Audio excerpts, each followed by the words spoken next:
She thought she was saving an old woman from the storm. She didn't know the woman's son ruled the city's most dangerous empire. By dawn, black sedans surrounded her diner, and a man stepped through the door, calm, armed, and searching for the mother who vanished in the night. That's when the war began. Welcome home, my beloved listeners. Before we begin, take a breath. You are valued. You are seen. You are loved. Every story I tell is a letter to you, and this one reminds us that love is stronger than fear. Now, hand in hand, let's step into the world of She Shelters an Old Woman in a Snowstorm. Next day, a mafia boss appears and changes everything. If this story touches your heart, leave a light in the comments. Not because I said so, but because you feel it. Tell me where you're watching from. Let's see how far this family of hearts reaches. And don't forget to subscribe. It's how I know my efforts are not wasted, and how this family continues to grow. The storm had passed, leaving the town buried in white silence. Ashton Falls looked peaceful from a distance, snow resting softly on rooftops, streetlights humming in the dawn, but peace in that town was a fragile illusion. Somewhere between those quiet streets, two very different lives were beginning to move toward each other, unaware that every choice they'd made up until now had been leading to a single collision. Clara Bennett woke early, as always. The diner lights flickered on before sunrise, and the hiss of the coffee machine broke the morning stillness. To anyone watching, she looked ordinary. Apron tied neat, hair pulled back, eyes still heavy from too little sleep. But behind the calm routine was a woman holding her world together by habit alone. She'd lost her brother 5 years ago to a stray bullet outside a bar, the kind of random violence the town liked to forget once the siren stopped. That loss had taught her 2 lessons. Nothing good happens after midnight, and kindness doesn't always keep you safe. Still, she clung to it anyway because it was the only thing that made her different from the world that had taken him. As she wiped down tables, the memory of the old woman flickered through her mind, the trembling hands, the whisper of a single name before vanishing into the storm. Valenti. It had echoed in her thoughts all night like a riddle she couldn't solve. She'd checked the back alley, called the local shelter, even left the back door unlocked in case the woman returned. No one came. Something about it left a weight in her chest, as though she'd stepped into a story that wasn't hers to tell. Across the city, another morning broke in a house where daylight rarely entered. Adrian Valenti stood before a mirror, the reflection of a man who had everything and nothing at once. His tailored shirt fit like armor. His eyes carried the kind of silence that only power can carve. The house around him was vast but empty, white marble, glass, and shadows that obeyed his presence. Somewhere beyond those walls, men waited for orders, and his name commanded fear with the precision of a weapon.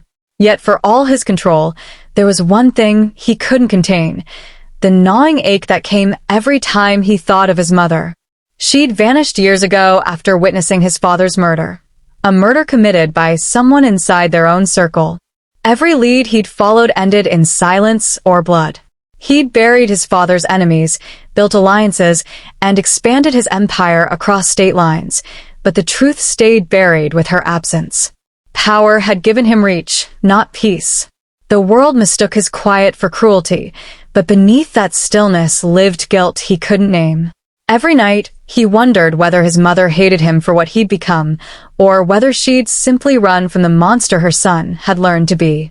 That morning, a call came through on his encrypted line.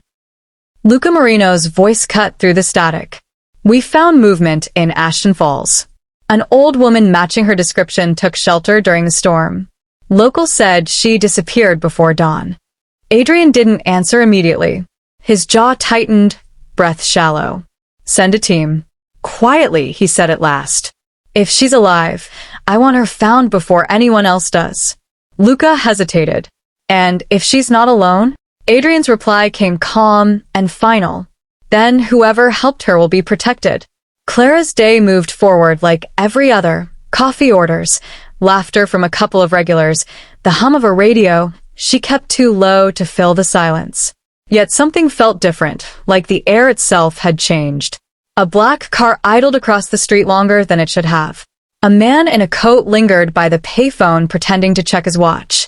She brushed off the unease, but her instincts whispered that the world outside her diner door had taken notice of her. Later that afternoon, a neighbor stopped by. Marjorie, a woman who talked too much and worried more. "You okay, hon?" she asked, glancing through the window. "There's been strangers in town all morning. Out-of-towners. You keep that door locked, hear me?" Clara smiled politely, hiding her discomfort. "I'm fine, Marjorie. Just cold weather bringing new faces." But as she turned away, she caught her reflection in the glass and realized her hands were trembling. Across town, Adrian's convoy moved in silence. Black SUVs slipped through icy roads toward Ashton Falls. Inside, Adrian scrolled through surveillance photos, the diner sign glowing in the snow, a blurry capture of Clara helping his mother through the door. He zoomed in, not on the old woman, but on Clara's face. There was something about her expression, a calm he couldn't read. She looked neither afraid nor curious, just present. For a moment, he envied that stillness. "She doesn't look like she belongs to this," Luca murmured from the passenger seat. Adrian's reply was soft. "No one ever does, until they have no choice." That night, Clara closed the diner late again. The snow outside glowed under streetlights, and her breath clouded as she locked up. The street was quiet, but the feeling of being watched pressed against her spine. She turned toward her car and froze. Parked near the curb was the same black sedan she'd seen earlier. A tall figure leaned against it, coat collar up, face shadowed by the faint glow of a cigarette. Her pulse quickened. "Can I help you?" she called out, voice steady though her heart pounded. The man straightened, exhaled smoke, and shook his head. "No trouble, miss. Just passing through." His accent carried a rough edge that didn't belong to small-town streets. Clara nodded slowly and got into her car. As she drove away, headlights followed for 2 blocks before disappearing. She didn't tell anyone. She'd learned long ago that some things were safer left unspoken.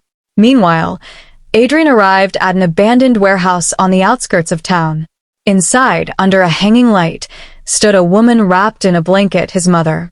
Her hair had thinned, her eyes hollowed, but she was alive. For a moment, he just looked at her, the hard lines of his face softening. "You shouldn't have come back," he said quietly. She smiled faintly. "I didn't. Someone helped me when I had nowhere else to go." He stepped closer. "Who?"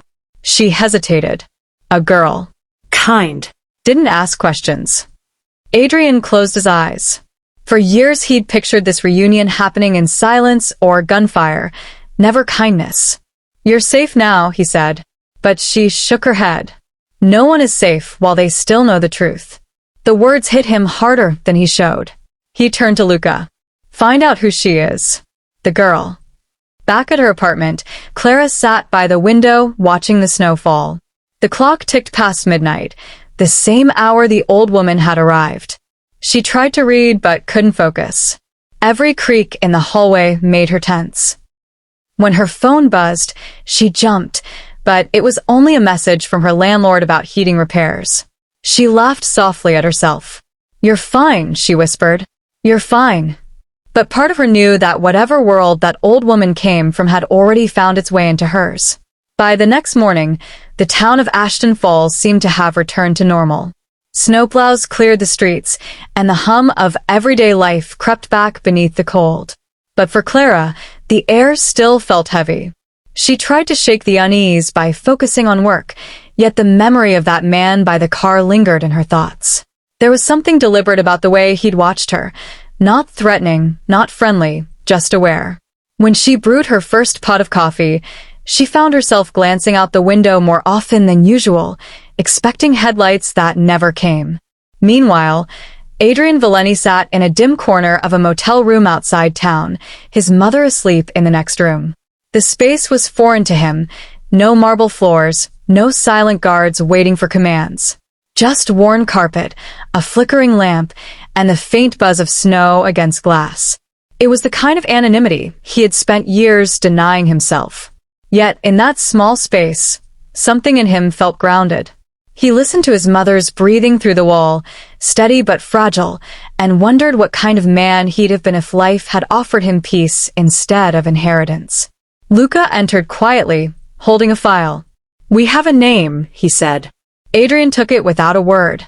Inside was a photo of Clara, standing behind the counter of the Silver Finch diner, eyes distant, posture gentle but steady. The kind of woman who didn't seem to belong in anyone's report. "She runs that place alone," Luca continued. "Locals say she's the type who helps everyone, keeps to herself otherwise. No debts, no record, no ties to anyone in our circles." Adrian studied the photo longer than he should have. "And she helped my mother?" Luca nodded. "Brought her in during the storm. Stayed up with her until morning. Then the old woman disappeared." Adrian set the file down, rubbing his jaw. "She didn't do it for us. She did it because that's who she is." Luca frowned. "You sound like you know her." Adrian looked out the window, snow reflecting faint light across his face. "I don't. But people like that, people who still help strangers, they don't last long in our world." That afternoon, Clara's quiet routine was interrupted again. A man in a dark coat entered the diner, ordered black coffee, and sat near the window. His face was unfamiliar, but his gaze never left her. She kept her distance, pretending not to notice. When she delivered his drink, he spoke in a low tone. "You were kind to a woman during the storm." She hesitated, unsure whether to deny it. "A lot of people come in here," she said carefully. He slid $100 bill toward her. "Consider this for your trouble." She didn't take it. "I don't want your money." His smile didn't reach his eyes. "Everyone wants something, Miss Bennett. Some just haven't realized it yet." Before she could respond, the bell above the door rang, and another man entered, taller, presence heavier, eyes sharper. The first man stiffened instantly, his confidence shrinking. Adrian crossed the room without looking at him, stopping at the counter. "You can go," he said quietly to the stranger. The man hesitated, then left, the door closing behind him with a gust of cold air. Clara stood frozen, heart pounding. "You didn't have to do that," she said, voice steady but tense. Adrian's tone was even. "He shouldn't have been here." For a long moment neither spoke. The silence stretched, filled with questions neither dared ask. Finally, Adrian placed a card on the counter. "If anyone else comes asking about her, call this number. Don't talk to the police. Don't talk to anyone." Clara crossed her arms. "And if I do?" His reply came without hesitation. "Then you might not make it to your next shift." The words were calm, not cruel, but they hit her like cold water. "Who are you?" she asked. His eyes met hers. "Someone trying to stop bad people from finding the wrong person." Then he turned to leave. Later that night, she closed the diner early. The streets were empty again. She lingered by the counter, staring at the reflection of the neon sign in the glass, thinking of the man with the cold eyes who'd sent another man away with a single sentence. Her heart said he was dangerous. Her instinct said he wasn't the kind to waste words. Somewhere between fear and fascination, she realized she wasn't just a bystander anymore. At that same hour, Adrian stood on a hill overlooking the town, lights glittering below. "You think she'll cooperate?" Luca asked beside him. Adrian didn't answer immediately. "I think she's already part of this, whether she knows it or not." Luca lit a cigarette, shaking his head. "You know what happens when outsiders touch our world." Adrian's expression hardened. "Maybe it's time our world remembered what mercy looks like." The two men stood in silence as snow began to fall again, heavier this time. Below them, the lights of Ashton Falls flickered against the frost. Adrian's voice came quiet, almost to himself. "If she helped my mother, she deserves protection, even if it costs everything." In that moment, two separate lives, one ordinary, one built from violence, continued moving toward each other, like parallel lines bending slowly under the weight of fate. Clara still thought she was safe behind the diner's glass walls. Adrian still believed he could control the chaos he had inherited. Neither realized that mercy, once given, binds hearts stronger than fear ever could. And by the time both understood what that meant, it would already be too late to turn back. The following morning unfolded with an uneasy stillness that wrapped Ashton Falls in quiet suspense. The streets shimmered with frost, the snow pressed against every window pane, and the faint hum of life began to return. Inside the Silver Finch diner, Clara Bennett stood behind the counter, her apron tied loosely, her hands wrapped around a mug of cooling coffee. She hadn't slept much since the night the old woman vanished. Each time she closed her eyes, she saw those terrified eyes staring back at her, whispering that single name, Valenti. She didn't know what it meant, but she felt it carried weight, like a door she'd accidentally unlocked. The bell above the diner door had always been a small sound, cheerful even. But that morning, when it chimed, the air changed. The cold rushed in first, then silence. A man stepped inside, and the rhythm of her day stilled completely. He didn't belong there, not in that small-town diner with its scratched linoleum floors and flickering lights. His presence was too deliberate, his composure too absolute. He wore a charcoal gray suit, his coat dusted with snow, and though his face was calm, his eyes carried a heaviness that felt older than he was.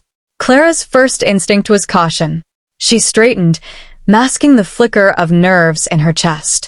"Morning," she said, her voice steady but cautious.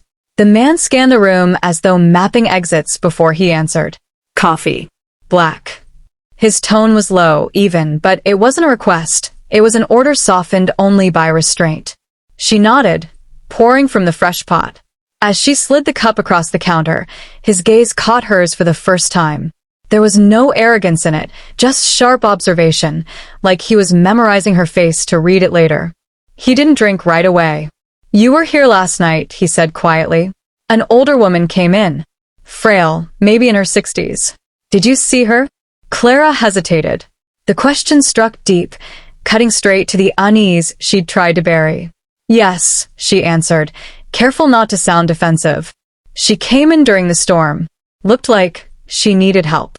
He tilted his head slightly. And then, she met his eyes holding the stare. "She left before dawn. I don't know where." He studied her face for a long moment, not speaking, not blinking. She didn't look away. The tension wasn't loud. It was quiet, measured, human. The way strangers sometimes sense they're standing at the edge of something that could alter everything. Finally, he reached for the cup and took a sip. "Did she tell you her name?" he asked. Clara shook her head. "Just one word. Valenti." His fingers froze briefly against the mug before setting it down. The shift was small, but it was enough for her to notice. "What did she say about it?" he pressed. "Nothing," Clara replied softly. "Just that one word, and then she left. I thought maybe she was confused." The corner of his mouth twitched, not quite a smile, not quite anger. "She wasn't confused," he said under his breath. "She was running." The silence stretched between them, thick with unspoken questions. Clara's instincts told her this man wasn't here for casual answers. "You know her?" she asked finally. He didn't respond right away. His jaw tightened. "You could say that." Something about his tone carried regret more than menace. She wanted to ask who he was, but something about the authority in his posture told her she already knew. Whoever Valenti was, he carried that name like a scar. She took a breath. "If she's in trouble, maybe I should call someone." He looked up sharply. "No police." The words came fast, controlled, final. Clara's spine straightened. "Excuse me?" He lowered his voice, realizing the force of his tone. "It's better that way," he said quietly. "You don't know what you've stepped into." For a moment, she just looked at him, this stranger with a quiet voice and eyes that felt both dangerous and deeply tired. "You're right," she said softly. "I don't. But I do know fear when I see it, and she had it written all over her. If you're looking for her, I hope it's not to make it worse." That remark caught him off guard. His gaze softened almost imperceptibly. People didn't usually speak to him like that, certainly not women who had nothing to gain from his patience. He leaned back slightly, voice lower now. "I'm not here to hurt her. I'm here because someone else will, if I don't find her first." Clara frowned. "You expect me to believe that?" He gave a short, humorless laugh. No. But it's the truth. The diner door opened briefly as wind swept through, and for a moment both turned toward it. Two people reacting in perfect sync without realizing they'd mirrored each other. When the door shut again, the silence between them felt altered. Something in the air had changed, not warmer, not safer, but undeniable. Adrian Valeni studied her once more before pulling a card from his coat pocket. "If she comes back," he said, sliding it across the counter, "you call this number. No one else.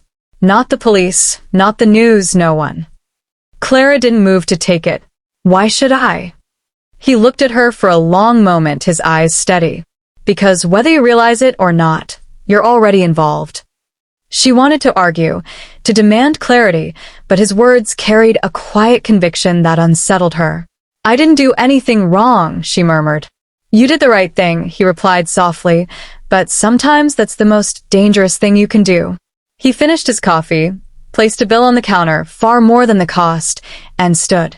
The bell above the door chimed again as he left, and for several seconds after, Clara stood frozen, staring at the steam still rising from his untouched refill.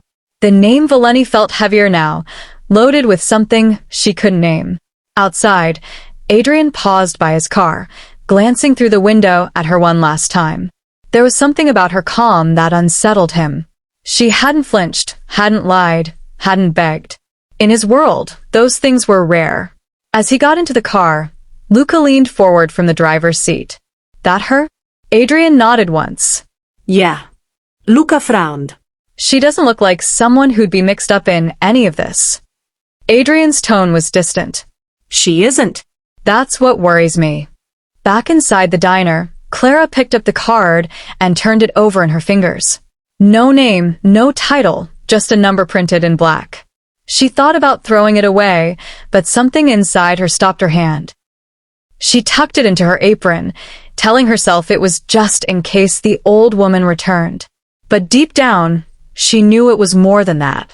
Something about that man's voice, his eyes, his restraint, it had left a mark, like a question she wasn't ready to ask. As the day went on, Clara tried to focus on her routine, but the memory of him lingered, the quiet power in his words, the way he seemed to see through everything. Each customer after him felt like background noise, their laughter distant. When the diner finally emptied and she turned off the lights, she found herself standing in the dark, staring at the empty booth he'd sat in. Somewhere across town, Adrian sat in the back of his car, phone pressed to his ear. "We're too close," Luca said. "The locals are already talking." Adrian's eyes stayed on the faint reflection of Clara's face in the window. "Then they'll keep talking," he said quietly. "But she's not to be touched. No one goes near her without my word." Luca hesitated. "You think she knows something?" Adrian looked away, voice barely above a whisper. "I think she reminds me of something I forgot I could feel." That night, as Clara locked the diner door and stepped into the cold, she glanced down the street. The black sedan was parked again, engine idling, headlights dim. Her pulse quickened, but she didn't run. She simply met the faint shadow behind the glass with steady eyes before walking to her car. Inside the sedan, Adrian watched her disappear into the snowfall. For years, his life had been measured in threats, betrayals, and debts he could never repay. But something about her, her defiance wrapped in quiet grace, made him pause. He didn't know if she was a threat, a witness, or just another reminder that innocence still existed somewhere in the world he'd poisoned. All he knew was that for the first time in years, he didn't want to be the man he was. The snow began to fall harder, the streets emptying one by one. The clock inside the diner blinked midnight again, and in the distance, a church bell rang faintly through the wind. Fate had already begun its quiet work. The woman who wanted only peace and the man who had forgotten what it felt like to deserve it were now tied by a single act of mercy. Neither of them yet understood that their lives had just changed forever. The next few days blurred into an uneasy rhythm that neither Clara nor Adrian could escape. The snow outside the Silver Finch diner had started to melt, leaving muddy tracks where black cars had come and gone. their engines humming like background noise in a town that pretended not to notice. But Clara noticed. She noticed the unfamiliar faces sitting too long in their parked cars, the quiet phone calls that ended the moment she stepped outside, the same sedan passing her street twice a night. The stillness she once loved about Ashton Falls was gone. Every sound now felt like a warning. Adrian's men had spread across town like shadows, keeping her under surveillance, even when she didn't want protection. To her, it felt like an intrusion. To him, it was control disguised as care. He told himself he was keeping her safe from whoever was still after his mother, but deep down, he knew that wasn't the full truth. There was something about her that had unsettled him from the moment he'd stepped into that diner. The way she had looked at him without flinching, without fear or awe, just quiet honesty. It was the same honesty that haunted him now because it made him question the life he'd built. Clara tried to convince herself she wasn't afraid. Every morning, she opened the diner as usual, smiled at her regulars, and pretended not to notice the tall man who always ordered a black coffee and left it untouched. He wasn't from around there, and he never spoke. But she knew he was watching her, waiting for something. The only reason she didn't call the police was because of that man with the cold gray eyes. Adrian Valenti. She didn't understand why, but she trusted him more than she trusted the badge. Maybe it was because when he warned her, it wasn't with threat but with an edge of sincerity that felt impossible to fake. That evening, as the last customer left, the bell above the door chimed softly, and she looked up, expecting another stranger. But it was him. Adrian stepped inside, coat still dusted with snow, eyes unreadable. "You shouldn't be here," she said quietly, wiping the counter to keep her hands busy. He ignored the comment and nodded toward the empty booth near the back. "Can we talk?" She hesitated. "About what?" "You already said your piece." His tone softened slightly. "Not like this." Against her better judgment, she motioned for him to sit. She poured him coffee, though she knew he wouldn't drink it. "You've got half an hour," she said, crossing her arms. He studied her for a moment before speaking. "You think I'm the problem," he said. "Maybe I am. But the people looking for my mother, they won't stop. They know she came through here, and if they think you know where she went, they'll come for you." She met his gaze, unimpressed. "And you think sitting here is helping? You showing up makes me more of a target, not less." His voice dropped. "I'm the reason you're still breathing."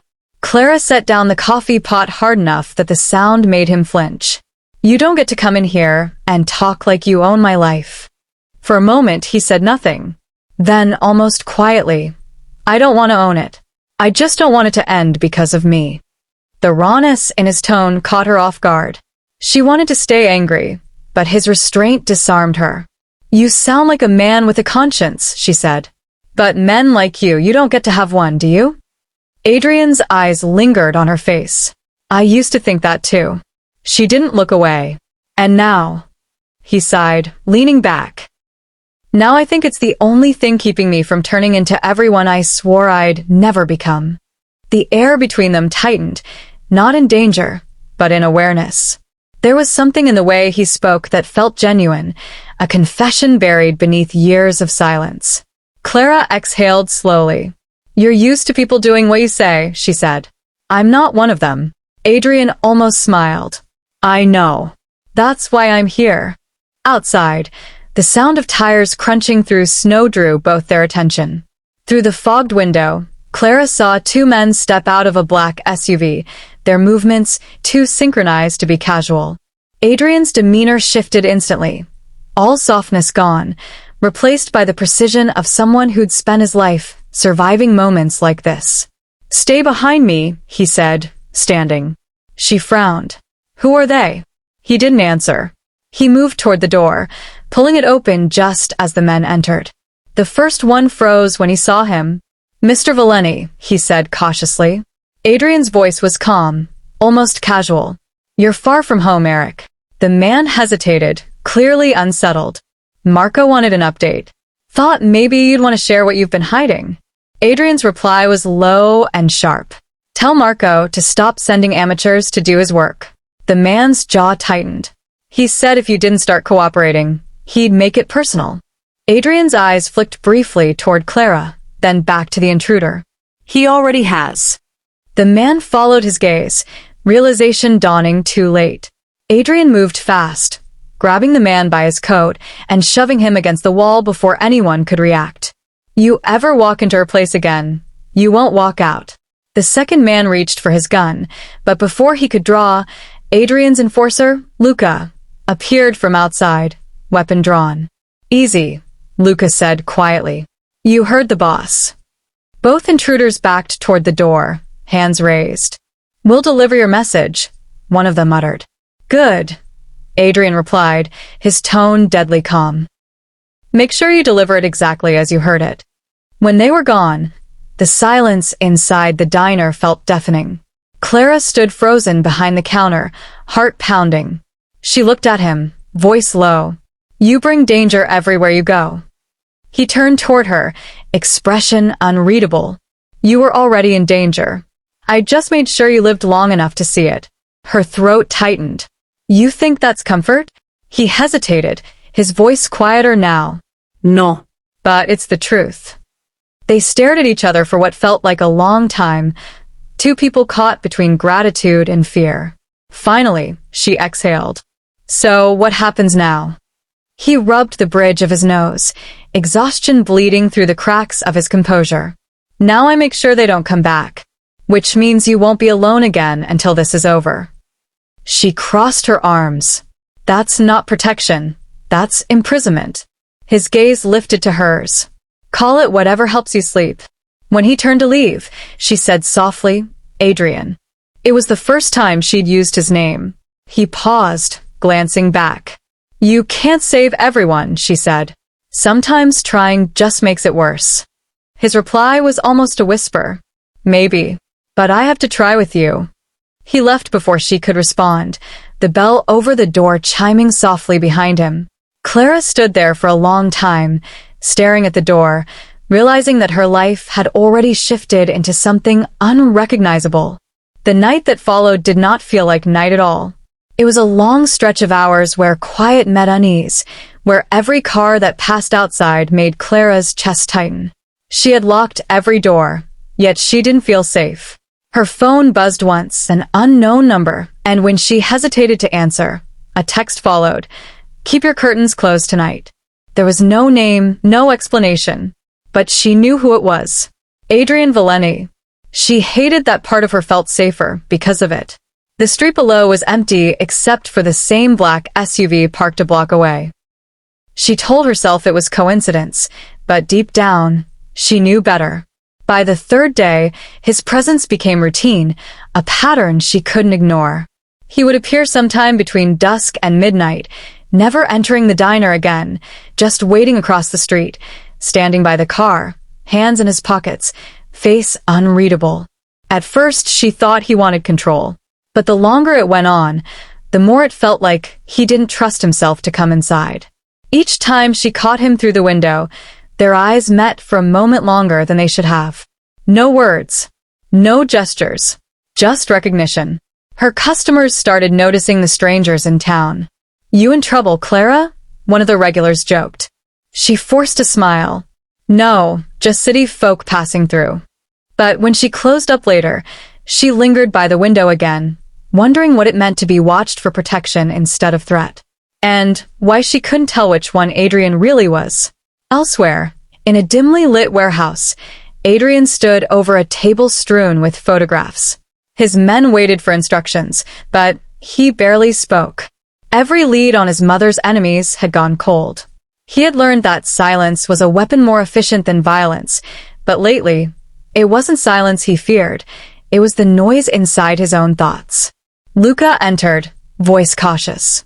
You can't keep this up, boss. You're protecting a woman who means nothing to the family. Marco's starting to ask questions. Adrian looked up slowly, then let him. Luca shook his head. That's not how this ends, and you know it. Adrian's jaw tightened. She saved my mother. That means something. Luca hesitated. It means weakness. And you can't afford that right now. Adrian's tone turned sharp. Then maybe weakness is exactly what I've needed. That evening, Clara stepped outside after closing, startled to find Adrian waiting near the diner door instead of across the street. He looked like he hadn't slept. "You shouldn't be out here alone," he said. She folded her arms. "And you shouldn't keep showing up like you own the sidewalk." He smirked faintly. "Maybe I do." She exhaled, frustrated. "You don't scare me." "Good," he said softly, "because I'm not trying to." For a moment, their eyes held steady, the cold air between them filled with something that felt dangerously human. "Why are you really here?" she asked. "You say it's about your mother, but it's more than that." His silence said everything she needed to know. "You think I don't see it? You're scared of what you might become if you keep doing this." Adrian's voice dropped. "And what am I becoming?" "Someone who feels," she replied quietly. "And I think that terrifies you more than anything." He looked at her for a long time, expression unreadable, but something in his gaze softened. "You think you know me?" She gave a half smile. "I think you wish I didn't." He chuckled once, bitter but genuine. "You're bold." "I'm honest," she said. "There's a difference." Before he could answer, a black van turned the corner fast, headlights sweeping over them. Adrian's instinct took over. He grabbed her hand, pulling her behind the diner just as bullets shattered the front window. Clara gasped, pressing against the brick wall, heart racing. Adrian drew his weapon, eyes scanning the street with mechanical calm. The van sped off, tires screeching through the snow. When the silence returned, he looked back at her. "You okay?" She nodded, shaking. "Yeah, I think so." "You sure?" "No," she admitted, voice trembling. "But I'm alive." He holstered the gun, exhaling heavily. "They found you faster than I expected." "They?" she asked. "Who are you talking about?" "People who want leverage. You helped someone they shouldn't have lost." She stared at him. "So, this is because of your mother?" "This is because of me," he said quietly. "And because you cared when you didn't have to." For a moment, neither spoke. The adrenaline still clung to them, their breath visible in the cold. "You can't go back home," he said finally. "They'll be watching every block."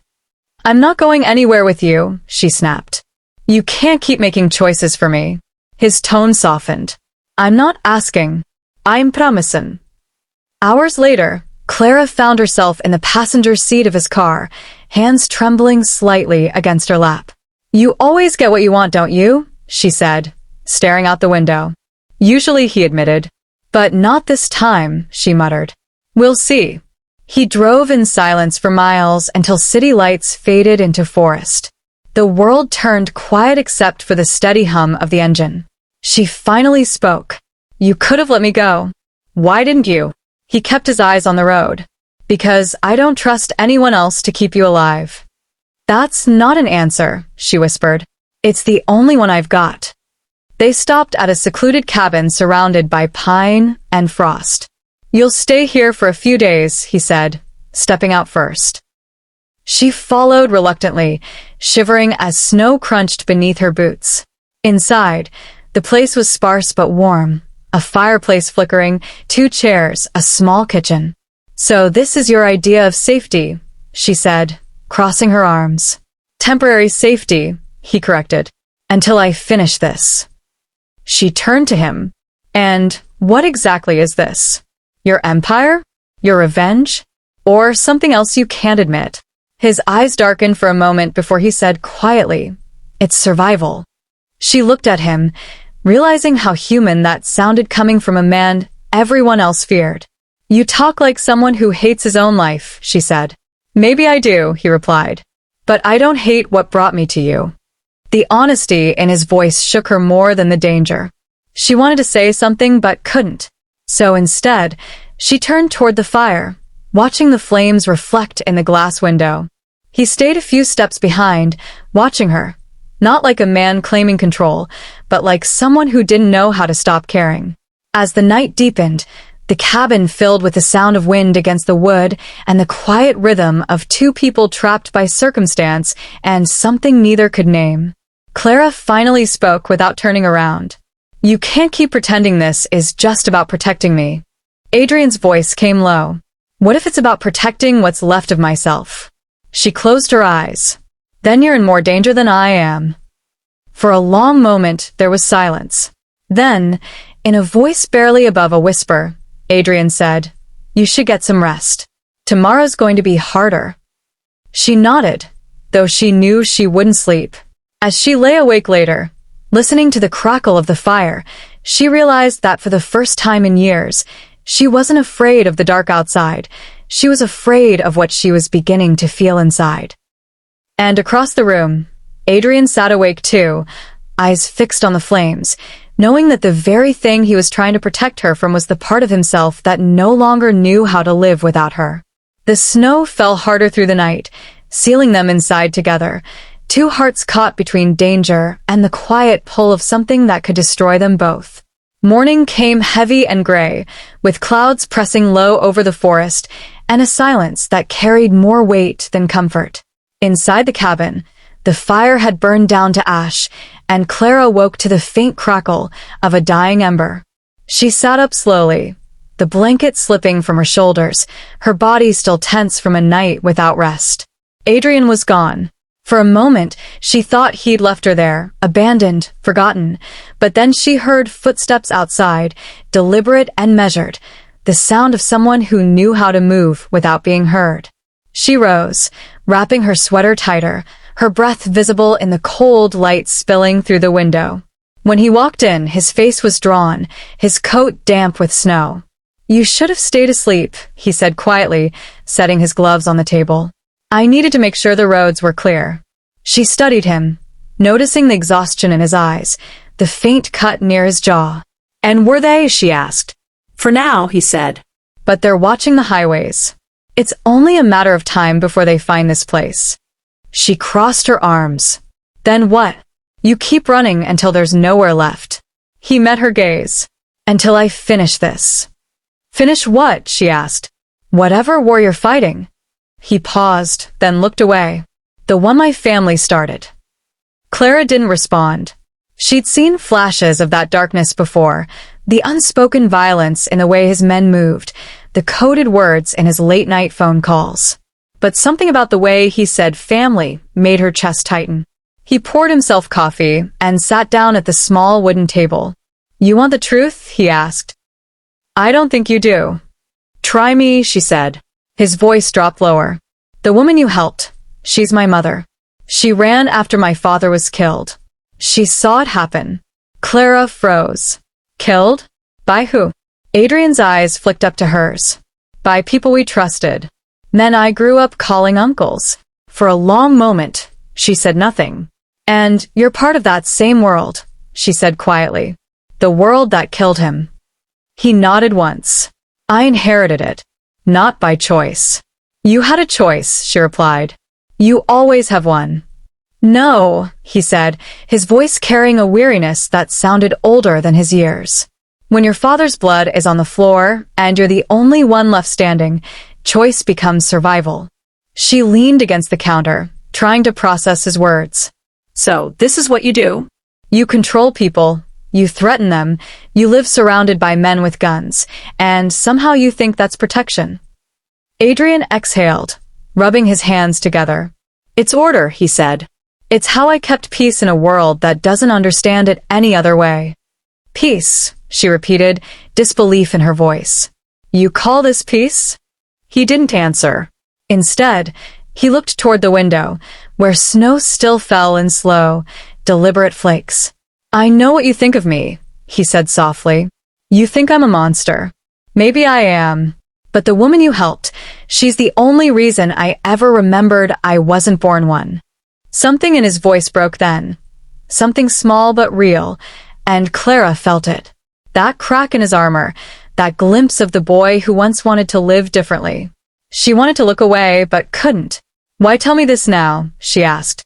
"Because you deserve to know what you're risking," he said. "You deserve to hate me for it." She shook her head. "You think telling me the truth will make me leave?" "I think it should," he said quietly. The room fell silent. The fire hissed, a small flame catching again. "You're wrong," she said finally. "The truth doesn't scare me. The lies do." He looked at her then, really looked, and for a moment the space between them felt charged, not by fear but by understanding. You shouldn't have been kind to her that night, he murmured. You shouldn't have let her in. And if I hadn't, she asked. She would have died in the snow, he said. Just like everyone else who tried to leave that life. Clara's chest ached at the thought. You think you're protecting her, she said. But all you're doing is keeping her in the same prison you built for yourself. Adrian's jaw tightened. Maybe, he said, but at least she's alive. They stood in silence again, two people from opposite worlds tethered by a single act of mercy. Then, without warning, a sound shattered the stillness, a car door slamming outside. Adrian's expression changed instantly. He moved to the window, his body shifting into practiced precision. Stay behind me, he said. Don't move. Clara's heart pounded as he pulled his gun from his holster, scanning the tree line. A figure emerged from the fog, Luca. Adrian exhaled slowly, lowering his weapon. You should knock, he said sharply as the door opened. We're not in the city. Luca's face was pale from the cold. We've got a problem, he said. Marco's men are moving north. He knows about her. Adrian's eyes darkened. How? Someone inside talked, Luca said. Probably Rowan. The agent. Adrian asked. Yeah. He's been sniffing around since the woman vanished. He's not looking for your mother. He's looking for you. Adrian turned to Clara. Pack your things. She stared at him. Where are we going? Somewhere they can't find you. And what about you? I'll take care of it, he said. She grabbed his arm before he could leave. You can't keep doing this, she said. Running into danger, like you don't care what happens to you.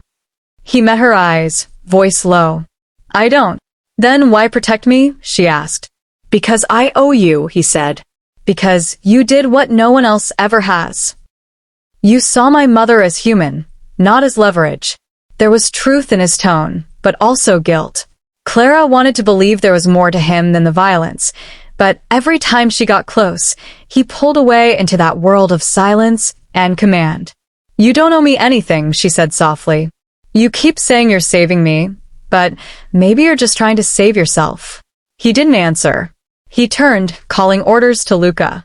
We move before dark. Get the car ready. Luca hesitated. You sure that's wise? The more she stays with you, the bigger target she becomes. Adrian's voice sharpened. You think I don't know that? Luca looked at Clara, then back at him. Then maybe let her go. The words hung heavy in the air. Clara looked at Adrian, waiting. For a moment she thought he might agree, but his eyes hardened again, that fragile moment gone. We leave in 10 minutes, he said. Luca nodded and stepped outside. When the door closed, Clara's voice came barely above a whisper. You're afraid of letting anyone choose for you. He stopped in his tracks.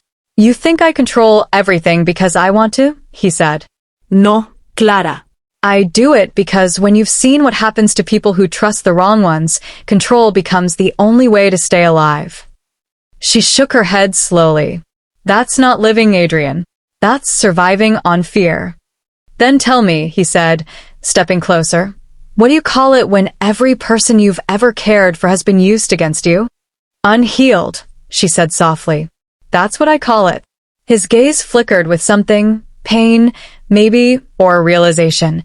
But before he could respond, Luca's voice cut through the door. They're close, boss. We need to move now. Adrian looked at her one last time. We'll finish this later. But Clara knew better. There were some truths that once spoken could not be finished. They had to be lived. Snow fell heavier as they drove down the narrow mountain road, the car engine humming low beneath the sound of wind and tires grinding against ice. Clara sat in the passenger seat, hands clasped in her lap, trying to ignore the knot in her chest. Adrian's focus never wavered.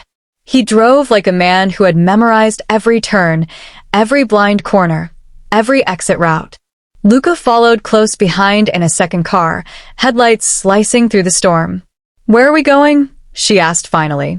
Someplace safer, he said. You've said that before, she replied. Yet every time, it feels less true. He glanced at her briefly, then back to the road. That's because nowhere is safe anymore. His honesty made her stomach tighten. They drove in silence for a while before the outline of a warehouse appeared through the snow, steel doors and concrete walls looming like a fortress. Adrian parked, stepped out, and motioned for her to follow. "Stay close," he said, his breath forming clouds in the cold air. Inside, the building was dim, humming with faint fluorescent lights. The smell of oil and metal filled the air. Men in black coats moved like shadows, their eyes briefly lifting toward Clara before returning to their work. She saw tables lined with boxes, stacks of cash, ledgers filled with names and numbers she didn't understand. But she didn't have to. The truth was right in front of her. "This is what you wanted to protect?" she asked, voice steady but strained. "This," she gestured around her, "is your world." Adrian turned to face her, jaw tight. "It's what keeps everything balanced." "Balanced," she echoed. "You mean what keeps you in control?" He exhaled, the edge in his voice thinning. "You think I wanted this? You think I haven't tried to walk away? Then why don't you?" she asked. His answer came low, almost regretful. "Because walking away means watching the people I care about die." Clara shook her head slowly, her voice trembling between anger and disbelief. "You tell yourself that to feel noble, but you're just another man who built his peace on other people's fear." Adrian took a step closer, his tone sharper now. "You think this is simple? That it's all black and white?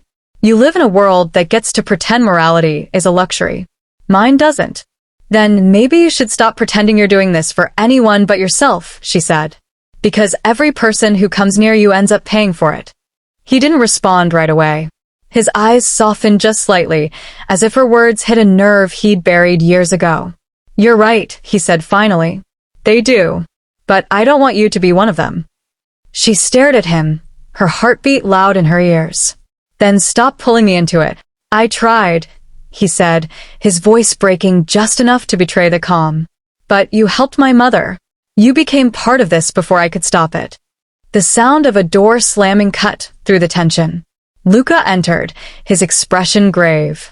"We've got movement," he said. "Marco's men just hit one of the safe houses downtown. They're closing in faster than we thought." Adrian's jaw tightened. "How many?" "6, maybe 7. He's cleaning house, boss. He wants to draw you out." Adrian turned toward Clara. "We need to move again." She stepped back. No. "I'm done running. You can play your war, but I'm not part of it." His eyes darkened. "You think they care what you want? You're already in it. If they find you, they'll make an example out of you." She clenched her fists. "Then maybe I should have never opened that door in the first place." For a brief moment, silence filled the room, thick and electric. Adrian took a step forward, his voice low, almost pleading. "Don't say that." "Why?" she said. "Because it's true? Because if you hadn't opened that door," he said, "I'd still believe I was beyond saving." She froze, the rawness in his tone cutting through her anger. His eyes met hers, no longer the cold gaze of a man who ruled through fear, but of someone stripped bare. "You shouldn't mean anything to me," he continued. "But you do. And that's exactly because if you don't, there's nothing left of you worth saving." Luca approached, wiping blood from his hand. "We can't stay here," he said. "More coming. Marco won't stop." Adrian nodded. "Get the cars ready." As Luca left, Adrian looked back at Clara. "You need to understand something," he said. "I've spent my life holding this empire together because I thought it was the only way to honor my father. But the truth is, he died because of the same loyalty I've been protecting. The same pride. I've been fighting ghosts, Clara. And they're winning." She stepped closer, her voice softer now. "Then stop fighting them." His gaze lifted to hers. "You think I can be someone else?" "I think you already are," she said. "You just don't believe it yet." He looked away, his composure cracking for a moment before he turned back to her. "You said the truth doesn't scare you," he murmured. "But it should. Because the truth is, everything I touch turns to blood." She took a step closer, her voice barely above a whisper. "Then maybe it's time you stop touching everything to control it and start holding something because you care." For the first time since she met him, Adrian didn't have an answer.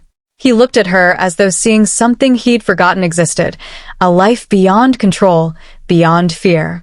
The air between them felt heavy, charged with everything unsaid. Then Luca's voice broke through the moment. "They're here. We need to move now." Adrian turned toward the door, his tone low but steady. "Get her to the cabin in the woods near Ash Creek. If I'm not there by morning, you keep driving until you're clear." Clara grabbed his arm. "You're not staying behind. I have to finish this," he said. "Marco won't stop unless I stop him." Her voice broke. "And what happens to you?" "Doesn't matter," he said. "What matters is that you live." She shook her head, tears welling but unfallen. "That's not your choice." He brushed a strand of hair from her face, his touch hesitant, almost reverent. "It's the only one I have left." Before she could speak again, he was gone, stepping into the cold night as the storm howled around them. Clara watched through the cracked doorway as he disappeared into the snow, his figure swallowed by the dark. The warehouse lights flickered once, then went out completely, leaving her in silence. Somewhere in that silence, she realized that love and destruction often shared the same heartbeat, and tonight, both were his. Snow blanketed the forest like an unbroken secret, swallowing the sound of everything beyond the cabin walls. Inside, silence pressed against the room so thick it almost felt alive. The fire crackled, faint and fragile, throwing amber light over the worn wood floors. Clara sat near it, her knees pulled close, her eyes fixed on the flames as if they held answers she wasn't ready to hear. She hadn't spoken much since they left the warehouse. Adrian had kept his distance, pacing the perimeter of the cabin like a man whose thoughts were more dangerous than any bullet. Every few minutes, he'd glance through the window, scanning for headlights that never appeared. It had been 2 days since the last attack. The world outside had gone quiet again, but Clara knew it wasn't safety. It was just the space between storms. Adrian barely slept. When he did, it was in fragments, half-sitting, guns still within reach. She'd wake sometimes to find him at the window, staring into the dark, face unreadable. He had a way of making stillness look like battle. And though she told herself she wouldn't care, something in her chest ached every time she saw the exhaustion carved into his eyes. That evening, she finally broke the silence. "How long are you going to keep pretending this is normal?" she asked quietly. He didn't turn. "It's not," he said. "Then why do you act like it is?" He paused for a long time before answering. "Because if I stop, everything I've built collapses." She stood slowly. "Maybe it's supposed to." He finally turned toward her, his expression unreadable. "You think this is just about power? You think I hold on to this life because I like it?" "No," she said softly. "I think you hold on to it because it's all you've ever known. And you don't know who you are without it." The words landed like a blade, clean and true. Adrian didn't reply right away. He just studied her, as if trying to decide whether she was accusing him or saving him. Then he exhaled, voice low. "You talk like someone who still believes people can change." She met his gaze. "Maybe I do, because I have to. Otherwise, what was the point of helping that woman?" "You didn't do it for a point," he said. "You did it because it's who you are." His tone softened. "And that's what scares me the most." She frowned. "Why would that scare you?" "Because people like you don't last long in my world," he said quietly. "And people like me destroy the ones who try." For a moment, neither spoke. The only sound was the fire, snapping gently between them. Clara turned back toward the flames. "You think you're protecting me by keeping me here, but you're just keeping me from living." He took a slow step forward. "You think I want to keep you here?" "Yes," she said, her voice trembling between anger and truth. "Because it's the only way you can be near me without admitting what that means." Adrian stopped a few feet away, her words cutting deeper than he expected. "You think this is about wanting you?" he said. "It's not." "Then what is it?" she asked. "Guilt? Control?" He shook his head slowly. "It's about needing you to be okay when this is over. Even if that means you hate me for it." His honesty disarmed her. It wasn't dramatic, it was quiet, raw, the kind that comes from someone who doesn't know how to say what he feels without sounding like a confession. Clara swallowed hard, her voice softening. You talk like someone who's already decided how this ends. Maybe I have, he said. Maybe the ending's already written, and I'm just trying to change a few lines before it catches up. Outside, wind scraped against the windows, and the fire dimmed to a low glow. Clara stood in the silence, unsure whether to step closer or keep her distance. Finally, she moved toward him. You don't have to be your father's son, she said. You don't owe that world anything. Adrian's eyes darkened. You don't understand what it means to carry a name like mine. I can't erase it. Then change what it means, she said firmly. You want to protect your mother? Protect her by being better than the men who destroyed everything she loved. He didn't look away this time. His chest rose and fell slowly, his jaw tense. Then, almost imperceptibly, his expression softened. You sound like her, he said. She used to tell me the same thing, that love was the only thing that could make power mean something. He gave a short, tired laugh. I thought she was naive. And now? Clara asked. Now, he said, his voice barely a whisper. I think maybe she was right. The silence that followed wasn't empty. It was heavy, filled with everything they couldn't say out loud. Clara took another step closer, the distance between them shrinking until she could feel the warmth of his breath. You don't have to face this alone, she said. He shook his head. If you stay, you'll be in more danger than you realize. I already am, she said softly. The only difference is now I know what I'm risking. His eyes searched hers, as if trying to find the line between truth and forgiveness. You think I deserve that? He asked. It's not about what you deserve, she said. It's about what you do next. He looked down, then back up, and something shifted. The armor he'd built over years of command cracked for just a moment. His hand brushed against hers, hesitant at first, then still. The contact was brief, but electric, like two worlds colliding without a sound. Neither of them spoke. They didn't need to. The silence said enough, that this connection, as dangerous as it was, had become the only real thing in either of their lives. Adrian stepped back, breaking the moment before it broke him. Get some rest, he said, his tone returning to calm. We move again at dawn. Clara looked at him, her expression unreadable. You'll never outrun yourself, she said quietly. He turned toward the window, eyes on the snow. I'm not running, he replied. I'm waiting for a reason to stop. She watched him for a long time before walking to the small bedroom and closing the door. Alone, Adrian stood in the half-light of the fire, his mind racing through years of choices that all led to this, to her.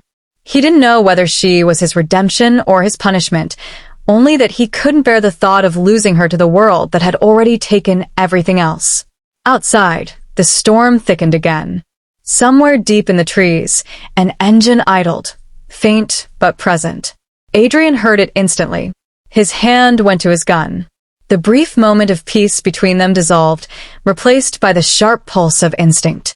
He turned toward the door, every muscle alert, every thought narrowing to one truth: they'd been found.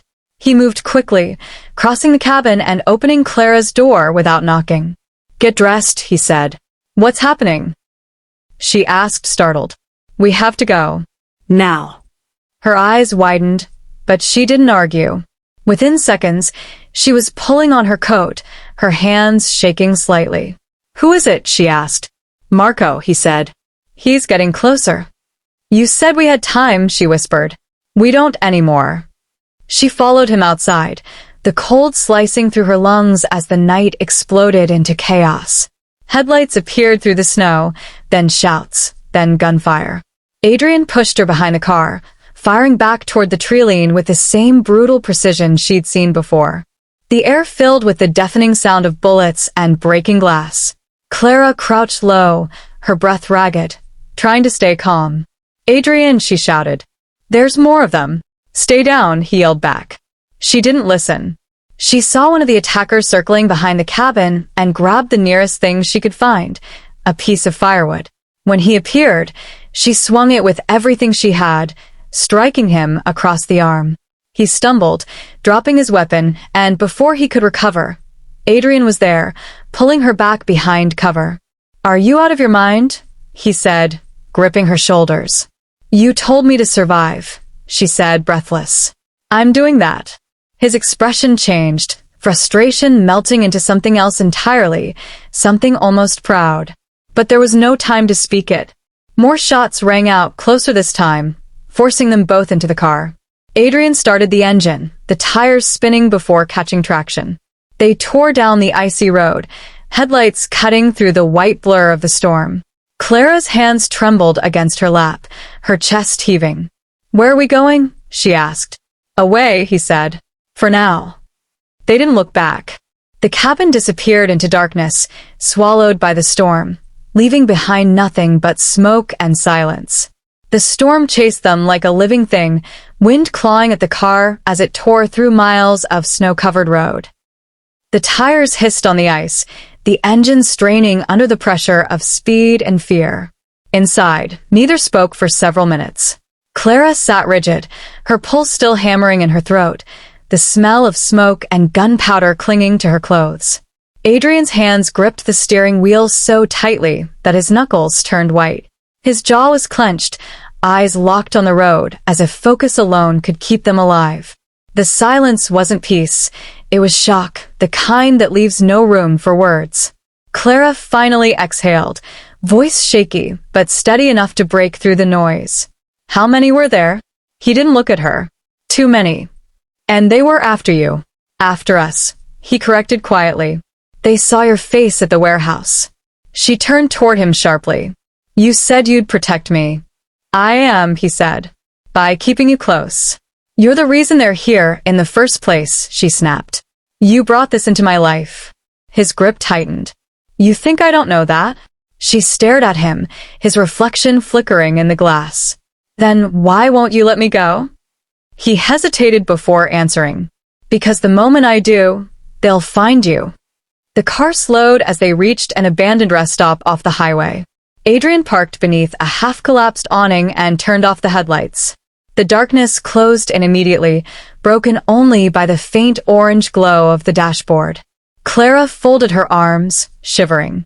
"So what now?" she asked. "We wait," he said. "Until the road's clear, or until I know Marco's men are moving somewhere else." "And if they don't," she asked, "then I deal with it." "You mean kill them," she said flatly. He didn't deny it. "That's how this works." She leaned back, exhausted. "You talk like it's the only language you know." He turned toward her, his expression unreadable. "It's the only one that's ever kept anyone I love alive." The word love lingered in the air between them, and for a moment, neither moved. Clara's voice dropped. "That's not love, Adrian. That's fear pretending to be duty." His eyes softened, but his tone stayed steady. "Then tell me what love is, Clara. Because I've spent my whole life trying to find it and losing everything that ever came close." She held his gaze, her words low but unwavering. "Love is what your mother did that night. She ran from the world that killed the man she married because she refused to let it kill her soul too. That's love. Protecting what's human in you, even when it costs everything else." He looked away, silence stretching between them like glass ready to break. The sound of wind against the metal roof filled the car. "You sound like her," he said finally. "She used to tell me the same thing. I never listened." "Maybe it's time you start," she said softly. He gave a faint, humorless laugh. "And what if it's too late?" She shook her head. "It's only too late when you stop trying." They sat there for a long moment, the tension shifting into something quieter. Not peace, not comfort, but a fragile kind of understanding. Outside, snow fell harder, flakes clinging to the windshield like small ghosts. Clara turned slightly, studying him in the dim light. "When's the last time you slept?" He gave a faint smirk. "Doesn't matter." "It does," she said. "You look like someone who's been fighting ghosts for years." He looked at her, voice low. "Maybe I have." Her tone softened. "And what are you fighting now?" "Myself," he said simply. "Every day I wake up and tell myself I can control this world. But then someone like you walks into it and reminds me that control is just another word for fear. He leaned back, the weight of his own words settling in. You're dangerous, Clara. Not because of what you know, but because you make me want something I can't have. Her pulse quickened, though she didn't show it. And what's that? A life where I'm not this. The honesty in his tone made her chest ache. She turned toward him, her voice quiet. Maybe that life's closer than you think. You really believe that? He asked. I have to, she said. Otherwise I wouldn't still be here. For the first time in hours, his expression softened into something that almost resembled peace. He reached for her hand without thinking, fingers brushing hers gently. She didn't pull away. Instead, she let him hold it, the contact warm and grounding. Outside, the storm howled, but inside the car, time slowed. His thumb traced a small circle on her skin, and she could feel the conflict in every movement, the need, the restraint, the guilt. He looked at her, his eyes dark but vulnerable. You shouldn't trust me, he said. I don't, she replied. But I believe you. He gave a quiet laugh, one that sounded more like disbelief than amusement. You always have an answer. You just don't like hearing it, she said. Maybe that's why I keep asking, he murmured. Their eyes met again, and for a moment, the space between them vanished. He leaned forward slightly, as if drawn by something neither of them could name. She didn't move, didn't breathe, only waited, caught in the gravity of the moment. His voice came low, almost a whisper. You have no idea what you're doing to me. Then tell me, she said softly. Tell me what it feels like. He hesitated, his gaze searching hers. It feels like remembering what it means to be alive, he said finally. And that terrifies me. The confession hung between them like smoke. Neither reached for the other, yet the tension in the air felt electric, fragile, real. Clara turned toward the window, eyes glistening with something she couldn't explain. You think love is a weakness, she said. But maybe it's the only thing that's strong enough to make you human again. Adrian looked at her for a long time, the fire inside him dimming into something quieter, sadder. You talk like love can save people, he said. Sometimes it can't. Then let it change you, she replied. Even if it doesn't save you. The storm began to ease, the snow slowing to a gentle fall. The world outside the windshield looked almost peaceful again. Adrian exhaled, his shoulders lowering as if releasing something he'd carried for too long. You're too good for this, he said softly. For me. She smiled faintly. Then prove me wrong. He turned to look at her, his voice heavy with truth. You have no idea how much I wish I could. They sat in silence, the car filled with the steady hum of the heater and the faint rhythm of their breathing. For the first time, Adrian let himself close his eyes, his head resting against the seat. Clara watched him, realizing that beneath all the armor and violence, he was just a man running from a past that refused to die. She didn't know what would come next, but she knew this moment mattered, because in the quiet aftermath of chaos, something fragile had begun to grow between them. When he finally opened his eyes again, dawn was breaking. The snow had stopped. He turned to her, voice calm but certain. We can't stay here. If Marco's still alive, he'll come again. She nodded slowly. Then where do we go? He started the engine, eyes fixed on the horizon. Someplace he won't follow, he said. And if he does? Then I finish it. She looked at him, understanding now that love and danger had become the same thing, and that whatever war he was fighting wasn't just about vengeance anymore. It was about her. As the car disappeared down the icy road, the camera would have lingered on the tracks they left behind, 2 lines cutting through white silence, proof that in the middle of chaos, they had found something worth holding on to. Morning crept slowly over the mountains, pale and unfeeling. The snow had stopped sometime during the night, leaving the world outside in a hush that felt unnatural. Clara woke alone in the cabin. The fire had burned out, the air sharp with cold. For a moment, she didn't move. The silence carried weight, not peace, but distance. She turned her head toward the chair where Adrian had slept the night before. Empty.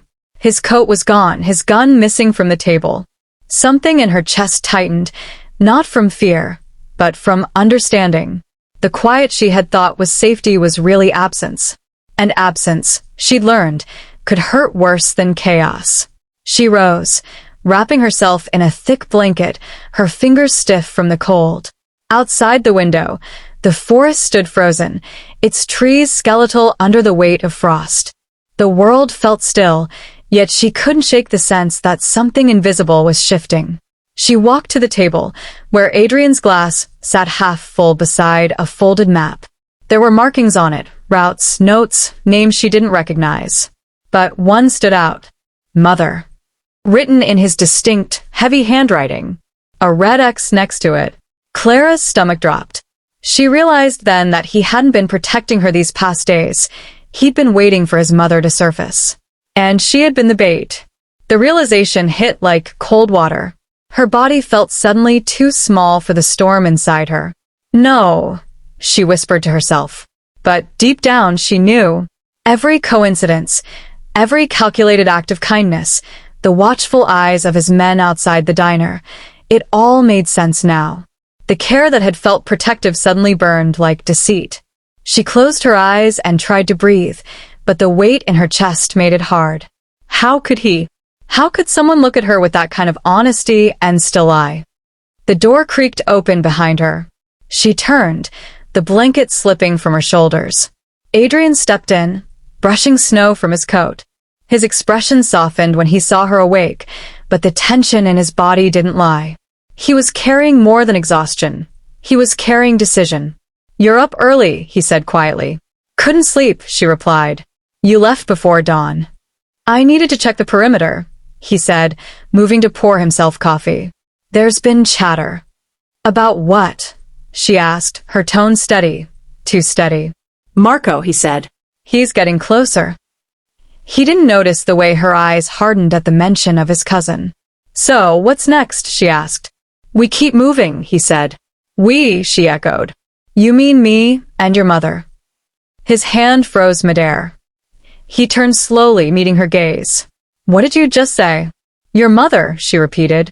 "The one you used me to find." His jaw tensed. "That's not how it happened." "Then tell me," she said, voice breaking just enough to betray the pain behind it. "Tell me how I just happened to be in the right place at the right time, with the right woman running from the right people." He set the cup down, his composure cracking. "You think I planned that? Didn't you?" she asked, her voice trembling now. "You knew who she was. You knew what she'd seen. And you knew that helping her would bring me to you." "I didn't know until that night," he said, stepping closer.